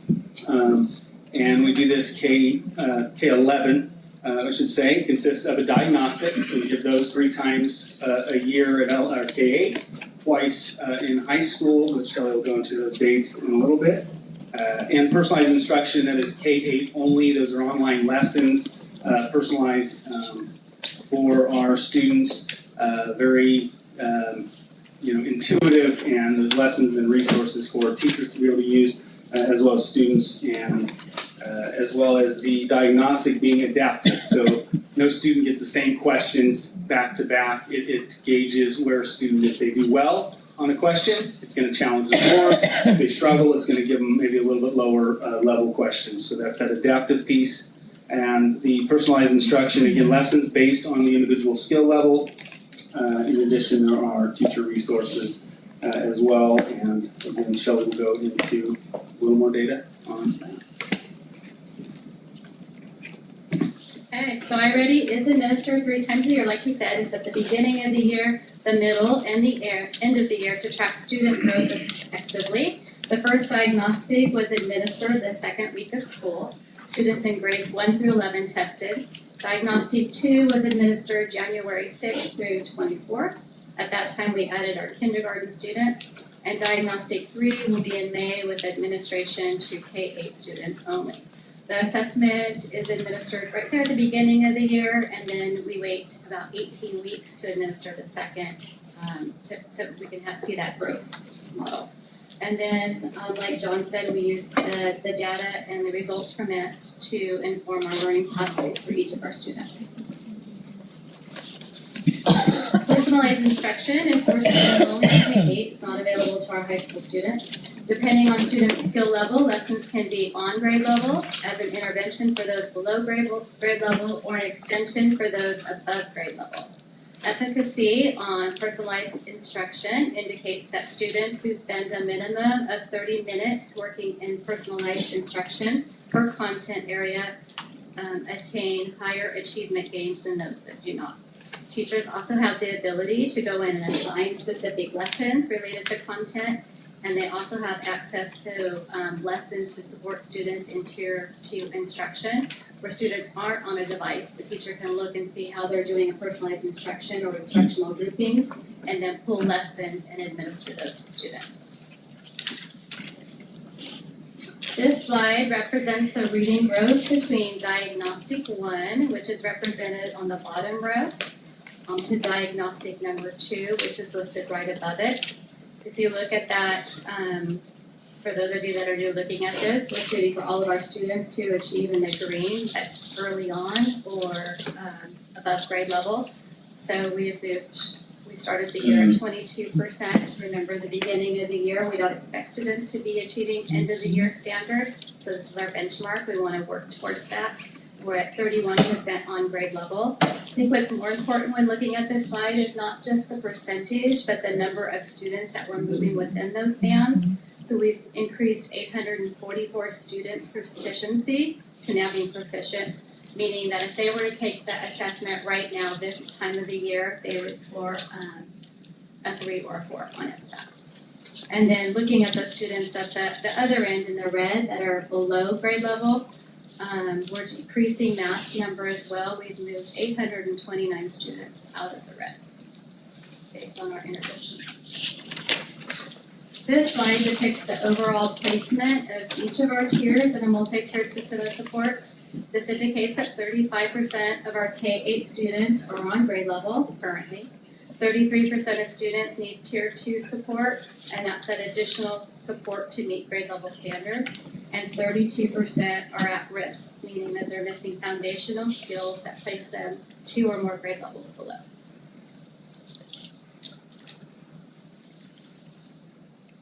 iReady provides a projected proficiency report for grades. It says K-8, but that's an error. It's 3-8. Those are the students that are tested on the SBAC. It shows how well a student is projected to perform on a state assessment based on their current iReady performance, taking into account if they were to continue to make typical growth. So on here, it shows if you look at that, level 3 and level 4, that's the percentage, 42%, that if they were to continue to make typical gains for the rest of the year, that's the percentage of students that we would anticipate would be proficient on the SBAC. Above that, you can see where we put the circle that says 37.45%. It's not a direct correlation because that also includes grade 11 for our district, but as a district, this is 37.45% is the number that met or exceeded on ELA standards last year. So we're projected to make a nice growth if we continue with that typical gains.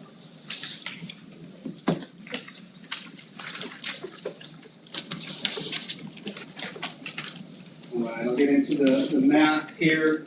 As Shelley had mentioned, the key factor is moving, as many students, we want them in that green, and we can see diagnostic 1, the 11% in the green, starting off mid or above grade level, it's expected.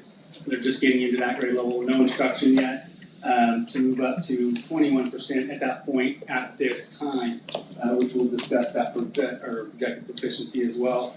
And again, just keying in on those numbers, 500 students moved out of the 3 or more grade levels below. So while the percentage seems low, when we think about that many students moving out of that many grade levels below, that is something that we want to key in on and remind our staff, our administrators, and our families that the work we're moving, and it's going to take time, but the things that we're doing and trying to impress upon, we want to continue to move that needle along and show that improvement. Again, overall placement, just another way we can use iReady to look at the data. When we look at all those students in red, we did see how many moved out, and we want to attribute, we have math intervention teachers at the elementary level, and the keying in on those students, having this data to be able to call out and know who needs that specific intervention. This is just one data point that we look at in order to identify those students, but it certainly is helpful to know where specifically in those domains are they struggling, and where can we hone our craft and improve our practices and intervene for those students as well. Got me? There you go. Okay, and then again, looking at that state proficiency or performance met compared to our projected proficiency moving in, if all things considered stay on this typical growth pattern with what we're doing in the classroom and working on best practices, we show that we should be on target to look at 30%. So again, we know that math's a struggle across the state, across the nation. And TUSD right now is no exception to the work that we're doing. We want to continue that trend in the positive and see more. And when we look at this projected proficiency, there's also something we didn't include. There's also that stretch growth. There's ways in which we can do stretch growth for students. So the students that are in level 1 or level 2 continue to move. So we want to maintain that focus and positive attitude and work towards getting even more than that. So next steps and actions. Sorry, John, I'm Yeah. gonna interrupt you, but this is K through 8, not 3 through 8, right? No, this is 3 through 8. I'm sorry, I should clarify that, Shelley. Okay, thank you. Yeah, great question. So just some next steps in action. iReady does provide some ongoing professional development, both for teachers and how we use these data chats and how we engage students and families in conversations about what this means.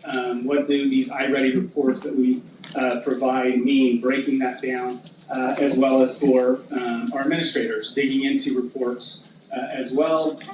You can go down a rabbit hole with iReady and all the data. We can spend an hour plus up here or more that I know we've put our administrators through as well multiple times. But that's another thing, digging into now the diagnostic 2 results. We've seen the growth, we've seen this working at the sites. Who or where are we seeing those pockets of meeting those instructional or the personalized learning minutes? Are we seeing success? Are we seeing the data show the results?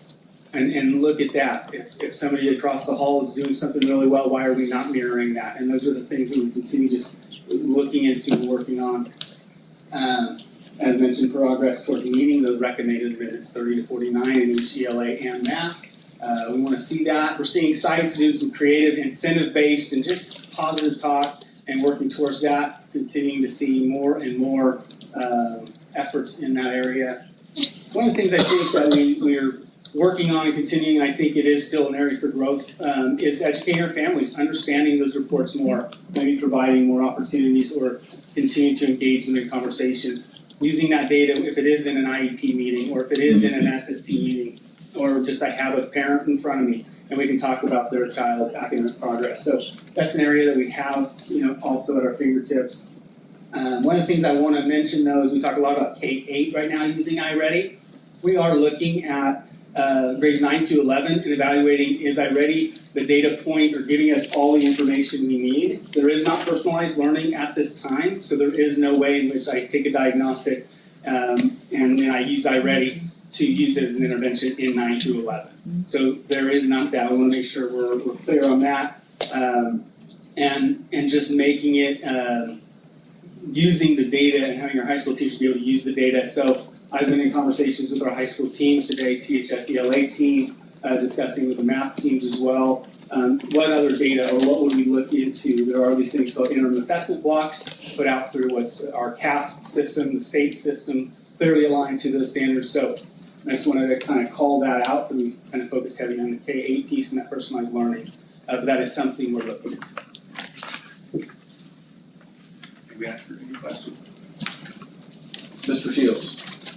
All right, you guys ready? Sure. Hopefully you guys got those questions in advance. I tried to get these questions to you guys a little bit ahead of time just because at reading through ahead of time, it can put somebody in a perspective of a very shocking number of students, percentage-wise, are below, right? Not at, but literally below, grade level or more below, like 70% sometimes, or close to, right? So I guess my question, just to start off, I've got a couple, I'm sorry guys, but so how do we compare as a district to the other districts that are utilizing this program? Are these statistics, is this data shared throughout districts, statewide, nationwide?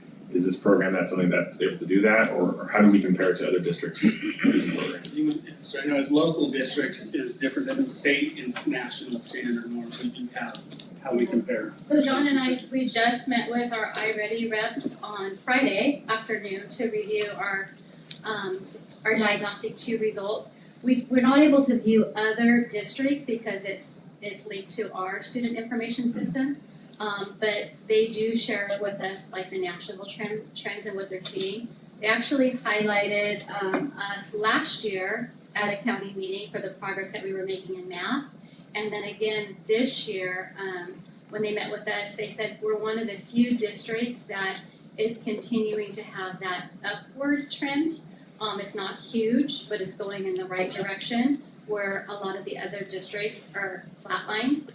I know the scores can look daunting, and when you look at 30% of our students or more that are needing intervention, but when we look at our iReady and how it correlates with SBAC, it's very similar. That we can compare how we're doing with the state and with the county. We'll share more of that at our board workshop, but I look just to anticipate your question. And so if you look at slide or page 7, where 37.45% of our students met or exceeded the ELA standard. In the county, it was 37.12. So we're just slightly above. And then in math,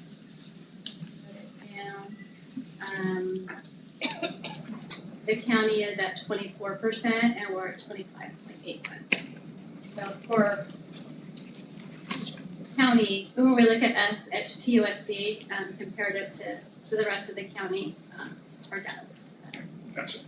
And then I know we talked about that a little bit, and I wanted to kind of preface the conversation that you can look at it and it can look really daunting, it can look scary. I mean, is this an accurate statement to where our students are, right? I mean, sometimes we have systems like this that will provide us the data and analytics, and there's a lot of students that are in this, and that's why it kind of puts me off into another position, like it's probably pretty accurate, but are we seeing that in the classroom? Is this, is it legitimate that a third or more of our students are 2 to 3 grade levels below where they're at? I mean, are teachers really expressing that as well when they're seeing this data that it's 100%, it's on point, or are we seeing students that when they're doing this diagnostic testing, this is just not how they can learn or interpret or kind of speak to what they're doing?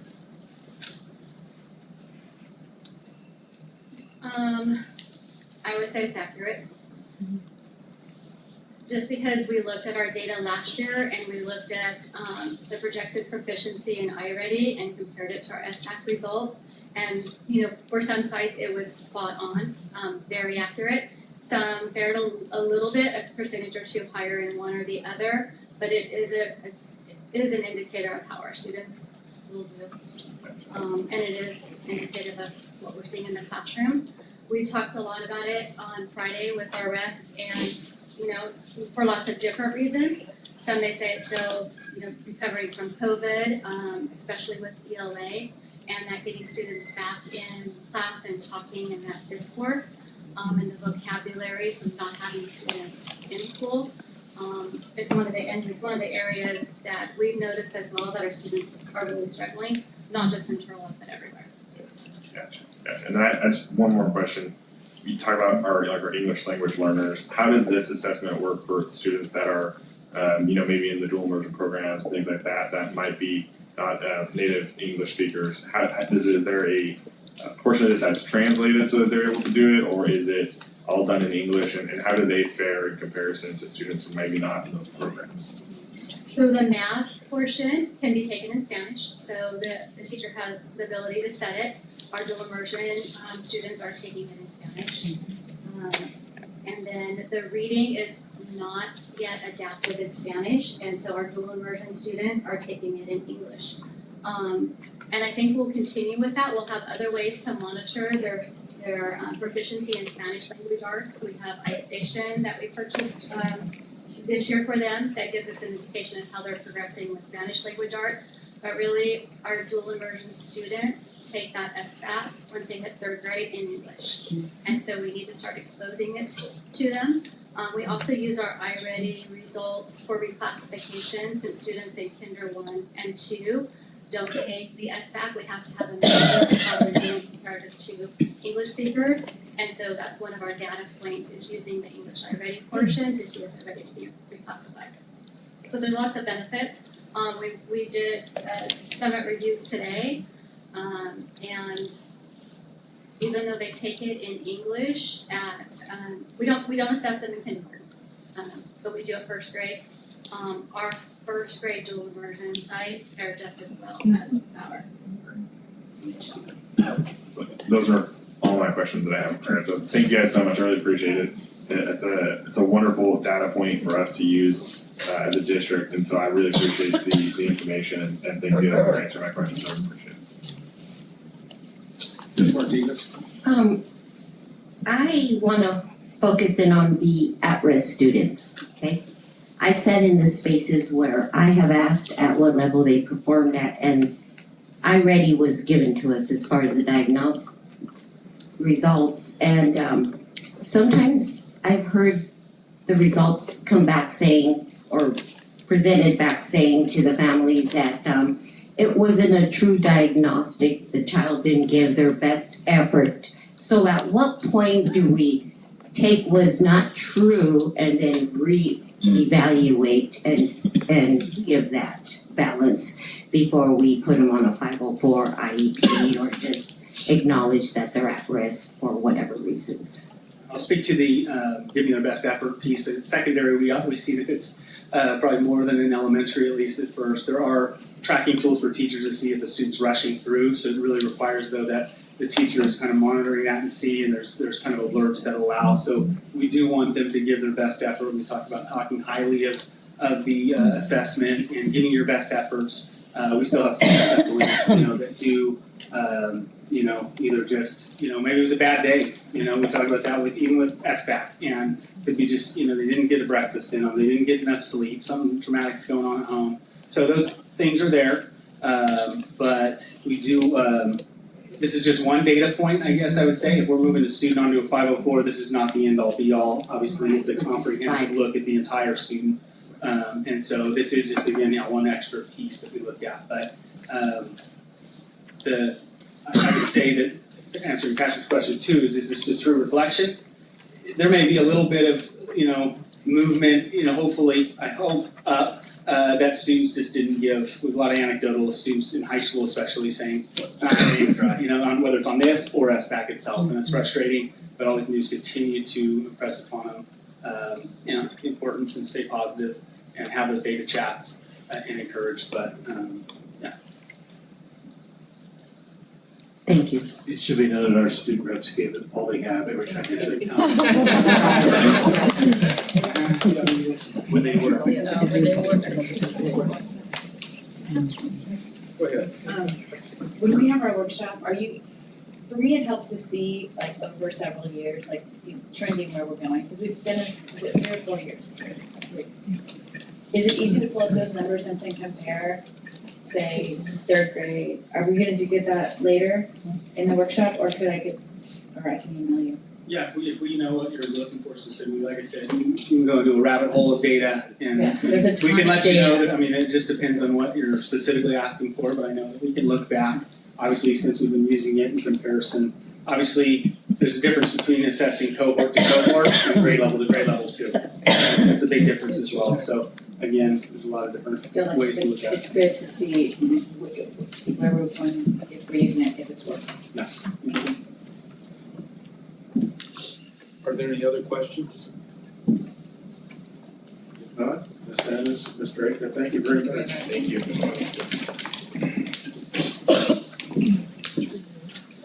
We move to human resources, information item 19, Mr. Silvera.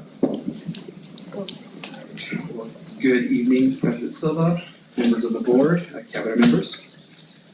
Item 19 is an information item submitted on behalf of the Turlock Federation of Classified Employees Local 2424A.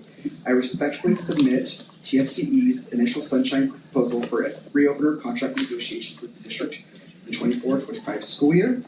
TFC has expressed an interest in negotiating the following contract articles: Article 7, salaries and benefits; Article 12, evaluation procedures; Article 16, professional development. Note that would be a new article to our contract. At this time, this is just an information item to the board. A public hearing will be held at our next board meeting. I'm happy to answer any questions. Any questions from the board? From anyone else? We'll move on to item 20, Mr. Silvera. Item 20, the district is pleased to submit its initial sunshine proposal to TFCE for reopener contract negotiations for the 24-25 fiscal year. The district has an interest in negotiating the following articles with TFCE. Article 7, salaries and benefits; Article 9, leaves of absence; Article 10, transfer and reassignments. This is also an information item. We'll be having a public hearing at a future board meeting. I'm happy to answer any questions. Any questions from the board? Anyone else have questions? Not, we'll move on to item 21, an action item, Mr. Silvera. All right, this is the item that the board had amended to remove one of the job descriptions. That said, the job descriptions proposed to the board, there are 3 of them for ECD Legal Arts Assistant, the ELOB Activity Leader, and the Paraeducator TK&K job descriptions. These are written to address evolving operational needs. District administration, in collaboration with CSEA, has developed these new job positions within their bargaining unit. The proposed job descriptions align with the scope and responsibilities required to support specific district programs effectively.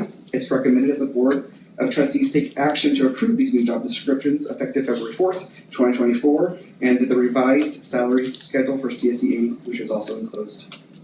I'm happy to answer any questions of the board. Are there any questions? Does anyone else have a question? This is an action item, a roll call vote, if I could have a motion. I'll move. Second? Moved by Mr. Shields, seconded by Ms. Carlson. Ms. Carlson? Aye. Ms. Jackson? Aye. Ms. Amy? Aye. Ms. Martinez? Aye. Ms. Romero? Aye. Mr. Shields? Aye. And Board President votes aye, motion carries. Next item, item 22, Mr. Silvera, action item. District administration has identified the need to create a new classified position within the TFCE bargaining unit to support the Expanded Learning Opportunities Program, commonly referred to as ELOP, more effectively. This proposed classification is for an ELOP site technician. It is recommended that the Board of Trustees take action to approve this new job description effective February 4th, 2024, and the revised TFCE salary schedule also enclosed. Happy to answer any questions of the board. Are there any questions? Does anyone else have questions? If not, excuse me. I don't have a question, but I just want to make a comment. We had met earlier and in the board review talking about the ELOC position. The description that maybe could be used for the afternoon duty at Wakefield. Just the thought that. So when looking at a job description, as long as the responsibilities that are being required are consistent with the essential function of the job and the duties within that job, it could be expanded. The hours could be expanded. I don't know that I'm privy to any information there, but it would have to be within the scope that the board is reviewing today and approving this evening. Okay, thank you. Any other questions? Questions from anyone else? If I could have a motion? I move. I second. Moved by Ms. Ramirez, seconded by Ms. Martinez. It's a roll call vote. Ms. Carlson? Aye. Ms. Jackson? Aye. Ms. Amy? Aye. Ms. Martinez? Aye. Ms. Ramirez? Aye. Mr. Shields? Aye. The board president votes aye, motion carries. Next item is business services. Swisher, item 23. Also have an audience this time, Mr. Soto. You're making progress. Hurry up, it's almost 9 o'clock. Yeah. Hi, good evening, President Sylvia, interim Atlantic, members of the board, cabinet, student representatives, fellow colleagues. This evening, I'm presenting an informational item on an overview of the facilities rental fees and use guide for resolution 18/2024-2025. Just a little bit about what my department does. Just a little bit about what my department does with the school facilities. We basically work with the sites to secure rentals. They do their internal rentals and we do the external rentals, and then we work together, of course, because we don't want them to overlap. We collect the insurance, make sure the insurance is correct for the outside vendors. We collect their fees. They come into our office and pay their fees there. We go over schedules, internal and external, where we will also work with the sites on their schedules to make sure that it's not, interrupting our internal events that they have going on. We also work with maintenance. We get custodial support, IT support for the events, internal and both internal and external. And then we give guidance and support on the sites or the external and internal that they need. I'm going to take you back to 2012 now. 2012, the Civic Center Act, Bill 1404, authorized TUSD to grant the use of school facilities or grounds as a civic center for specified purposes upon terms and conditions deemed proper by the governing board. In 2014, CDE adopted implementation guidelines. The Civic Center Act and also implies that the school board may charge an entity for use of the school facilities or grounds to include a specified share of operating and maintenance costs for repair, restoration, and refurbishment of the school facilities or grounds. In 2015, based off the CDE and Civic Center Act guidance, board policy was created in the form of the Facilities Use Guide and Fee Schedule, which is posted on our TUSD website and updated annually. The school facilities use worksheet. The school facilities use spreadsheet was created by Government Financial Services, or GFS. We take into account the operational direct cost, the capital direct cost, and amortized cost. The spreadsheet is provided annually from our TUSD Finance and Accounting Department, and we update that annually. The school use fee schedule. Now going into the groups of the pricing categories, we have direct costs, which include religious services. Then we have our discounted 70% for other groups and organizations who fall under the board policy group definitions. Discounting it further from there, we have our 50% groups, which are non-TUSD but affiliated with TUSD, such as TUSD employee acting outside of normal duties and are not under the TUSD supervision. The 50% groups are subject to rules of a chartering organization, and the majority of the students are TUSD students. The last group is a no-charge group, TUSD affiliate groups such as PTAs, boosters, etc. Depending on what time of day the event is, such as a weekend or after hours, this group may be charged for operational costs. Facilities fee schedule review. Each year, as I mentioned on the previous slide, we update the fee schedule for the accounting workbook. This year, just to give you an example, 28 out of 34 facilities increased in cost to rent. 1 of 34 facilities decreased in cost to rent. 5 of 34 facilities remained the same. On average, facilities increased about $3 an hour. The largest increase was Joe Dudley, with an increase of $10 an hour, with most organizations paying about $80 an hour. This is due to the resurfacing of the track and electricity prices. And just in case anybody was wondering, the resurface cost of the track was $1 million. This cost was initially going to drive the rental prices up higher, but because it is heavily rented field for our community, we were able to keep the increases to a minimum. This fee schedule is located on our TUSD Facilities Use Guide and posted on our website. The Facilities Use Guide outlines all of our board-approved policies and procedures, rental processes, guidance on activities, and provides blackout dates for maintenance, cleaning and repairs, and CIF guidelines. If you go to the TUSD website and click on the Business Services Department, you'll see the facilities rental link. Can I answer any questions? Are there any questions? Mr. Shields? All right, I sent these questions in again, so I don't know. I think you answered some majority of it, I think, really. I think part of it was just how I was reading it. I might have been reading it a little bit differently. So one of the questions I did have was the formulation of the cost for each location, right? And so I know there's something in that slide and there's different little formulas and things that are plugged in. Can you give me a layman's term? Is it, I mean, because you look at rental facilities, whether it might be, halls, things like that, and they can use upgrades and things like that to address their pricing and stuff like that. So is that kind of based on what we do as well? Is it, is it something that if it's being used significantly, right, like Joe Dudley, that price, and because of the cost to the district, it enables us to raise it? And do we look at neighboring districts and their facilities and how they rent out of the fees that they use? I mean, how is that, in the layman's terms, an old person who's just looking at it and saying, how do you get that number? What would you say? Yep, so we get the facilities worksheet from accounting, and it has in there operational costs, so what it costs to operate the facility, or custodian rates. It has electricity in there, it has all these different things that are plugged into there, and of course, it has like capital costs in terms of, like, we did the stadium, we redid the track, so that cost also would go in there, or if we had any major maintenance done as well. So that all figures out into that worksheet, and then it gives us our prices. As far as the similar districts, we have not done a study, but I can kind of give you like a few examples of direct costs to rent a classroom at Modesto City Schools is about $23 an hour compared to about $46 an hour in TUSD. Direct cost for stadium for Modesto City Schools as well is about $171.50 compared to $175 in TUSD.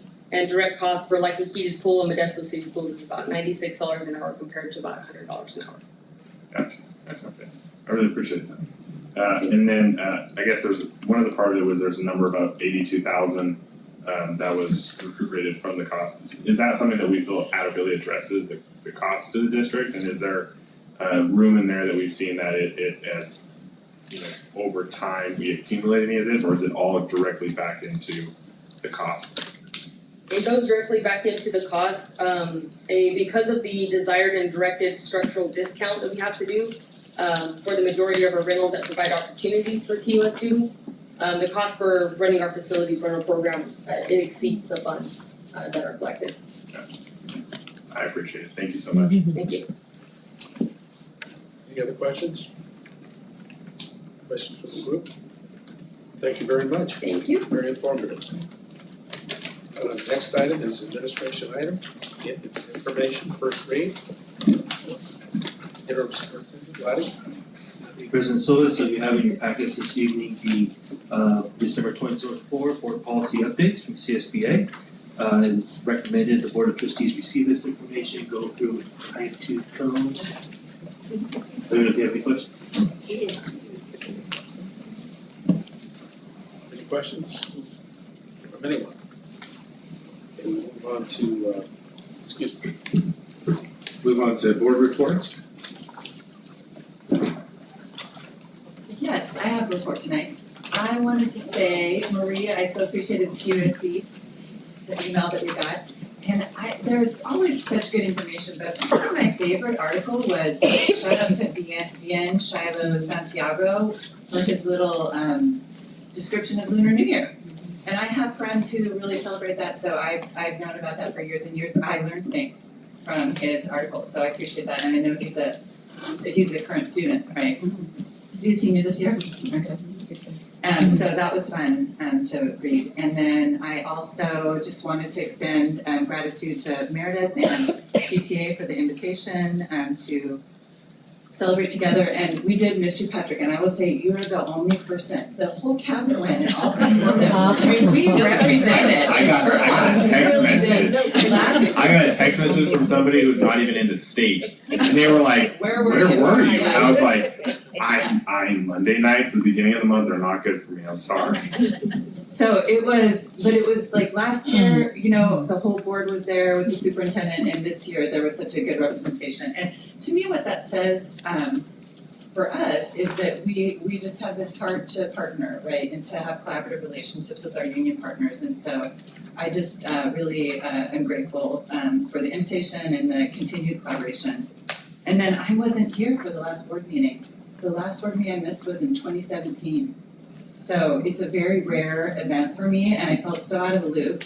And so I really appreciated Sherry's minutes and description of what I missed in the meeting. But I didn't get a chance to say that I appreciated, because it was before the last board meeting, the governance workshop that we did together. And I am really looking forward to continuing to grow together as a governance team, many of us. And so I'm grateful for continuing to be able to do that. Quickly, I also second the thank you to TTA for inviting us all to have dinner together with the other school board members and superintendents in our county. The one thing I thought was just troubling to me was the speaker who was from LA spoke about how her music programs have been cut. And it was just like, we are so fortunate. I always talk about our music programs, but I do that because I'm so appreciative. And it is such an important part, I think, that will help our students do better in school and help our students to improve their skills. So I just wanted to say thank you. Again, I'm always very thankful. I echo that as well, Meredith. It was great to get together. It was great for all of us to be there. It was a good time. Okay, I've been a busy little beaver. I want to start off by saying that I went to the Family Resource Center training with Marie Russell, and we talked about immigration. Very informative. She gave a lot of information, so thank you, Marie Russell, for that conversation piece right there. I also attended the ROTC program. They are our future. And I really, really would love to see that program go into the junior high level as well. And I mean, if we could just push that versus that bogus military school, we've got something going good here. I'm just gonna put it out there. I also too attended the dinner last night. I felt like I was in a reunion, bunch of superintendents that I just love enjoying working and collaborating with. Union reps, they know me well, and I work with them well as well. And so I just felt like I was at a family reunion, and then I got to sit with Meredith and her dad. And that was a privilege right there for me. So I felt very honored there last night. I will be attending the LCAP on the 6th. I will also be attending El Concilio's on the 6th as well. Meet your newly elected officials. Sylvia will be having that on the 6th. I'll be attending that.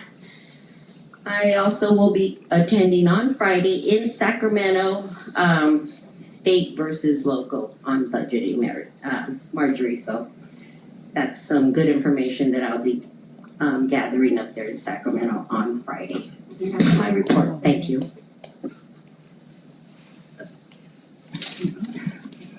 First of all, I just want to say that school is the safest place to be. At school, you have safety, right? We nurture our students. We support them. We give them skills to learn.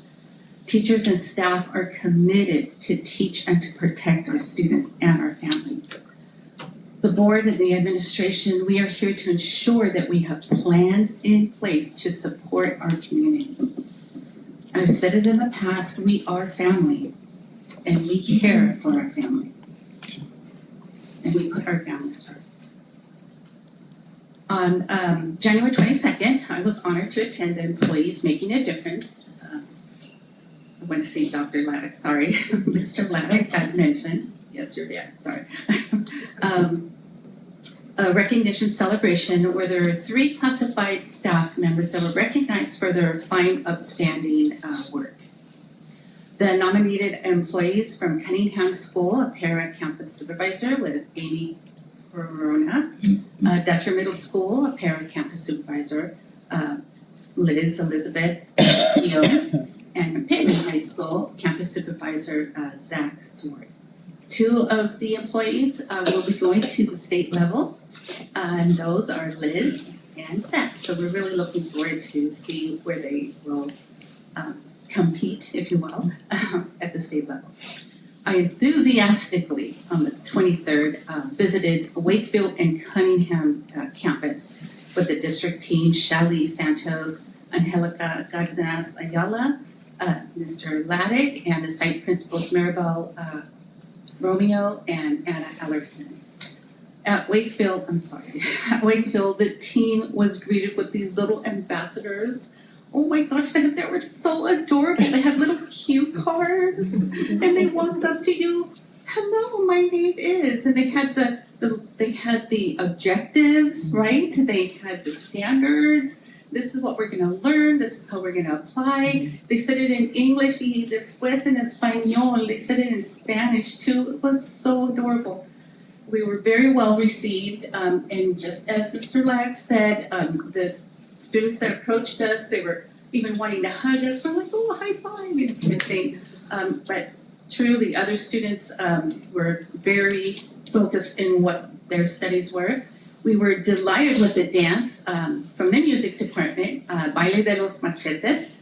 We were safely using wooden instruments, okay, no machetes were used. At Cunningham, we visited classes that had gate programs integrated in their combination classes. We also visited a mild to moderate spec classes. On the 27th, I had heard so much about the Family Resource Center. I really wanted to visit that for myself. With the direction of Marie Russell and Angelica, I was able to view firsthand students, scholars visiting the center, asking for clothing items and support. This is a center for parents, for newcomers, for food items, parent classes, and so much more. If you haven't checked that out, please do so. On the 30th, I attended the NJROTC, and I know it means something, but Navy Junior Reserve Officer Training Corps.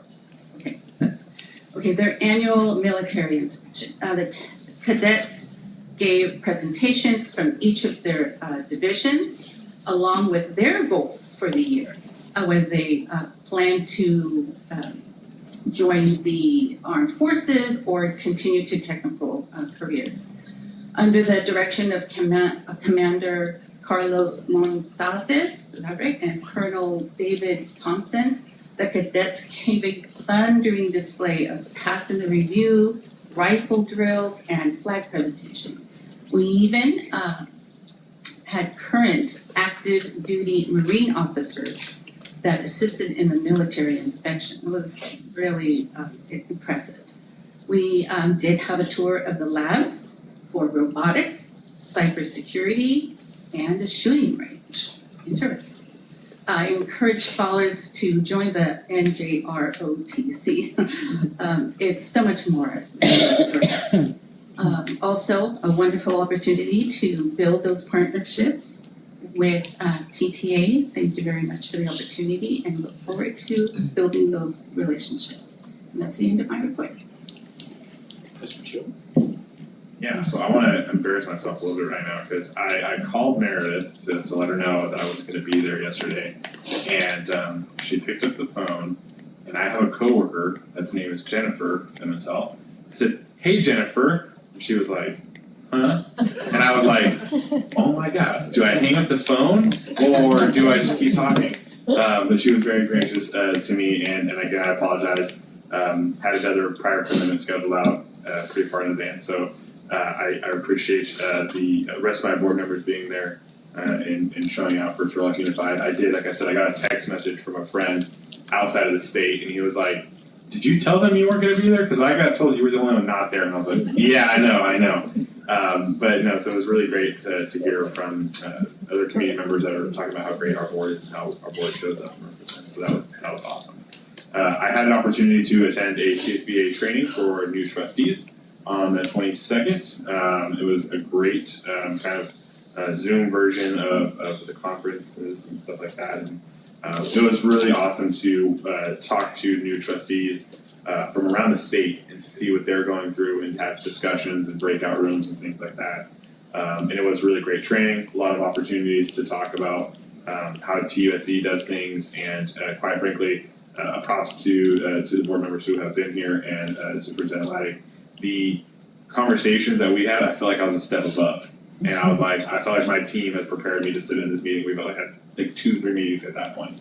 But a lot of the community members that are the trustees that were in that group were really excited to kind of see what their boards are going to be doing here in the next year. And we talked a lot about how TUSD does things. I was really proud to be in there and to be able to attend a CSBA training because they do such great work for all the school boards across the state. So thank you so much, Sherry, for putting that on and getting me there and getting me all the stuff we had. There was thick binders, but it was well worth it. It was a good day to learn and to just soak up some knowledge. So that'll end my report. Thank you. Well, I have detention coming again because I failed to excuse you guys at 9 o'clock. But if you want to leave, you're more than welcome. Because I'm only supposed to report to fellow board members. Thank you for coming. And the students. I really apologize. You had school night. I'm really proud of our board, both the experienced members and the new ones, because we're really stepping up and doing what we need to do. Whether it's the CTA dinner and NJROTC program, which just was excellent. Dr. Klein needs to give those people a real pat on the back. The employees making a difference. We need to compliment the principals at those schools. Mr. Louise at Dutcher and Ms. Freeman at Pittman and Ms. Ellerson at Cunningham. I'm so proud of our candidates and the fact that we had 2 go on. That's amazing. And just on a lighter note, Sunday was Groundhog Day.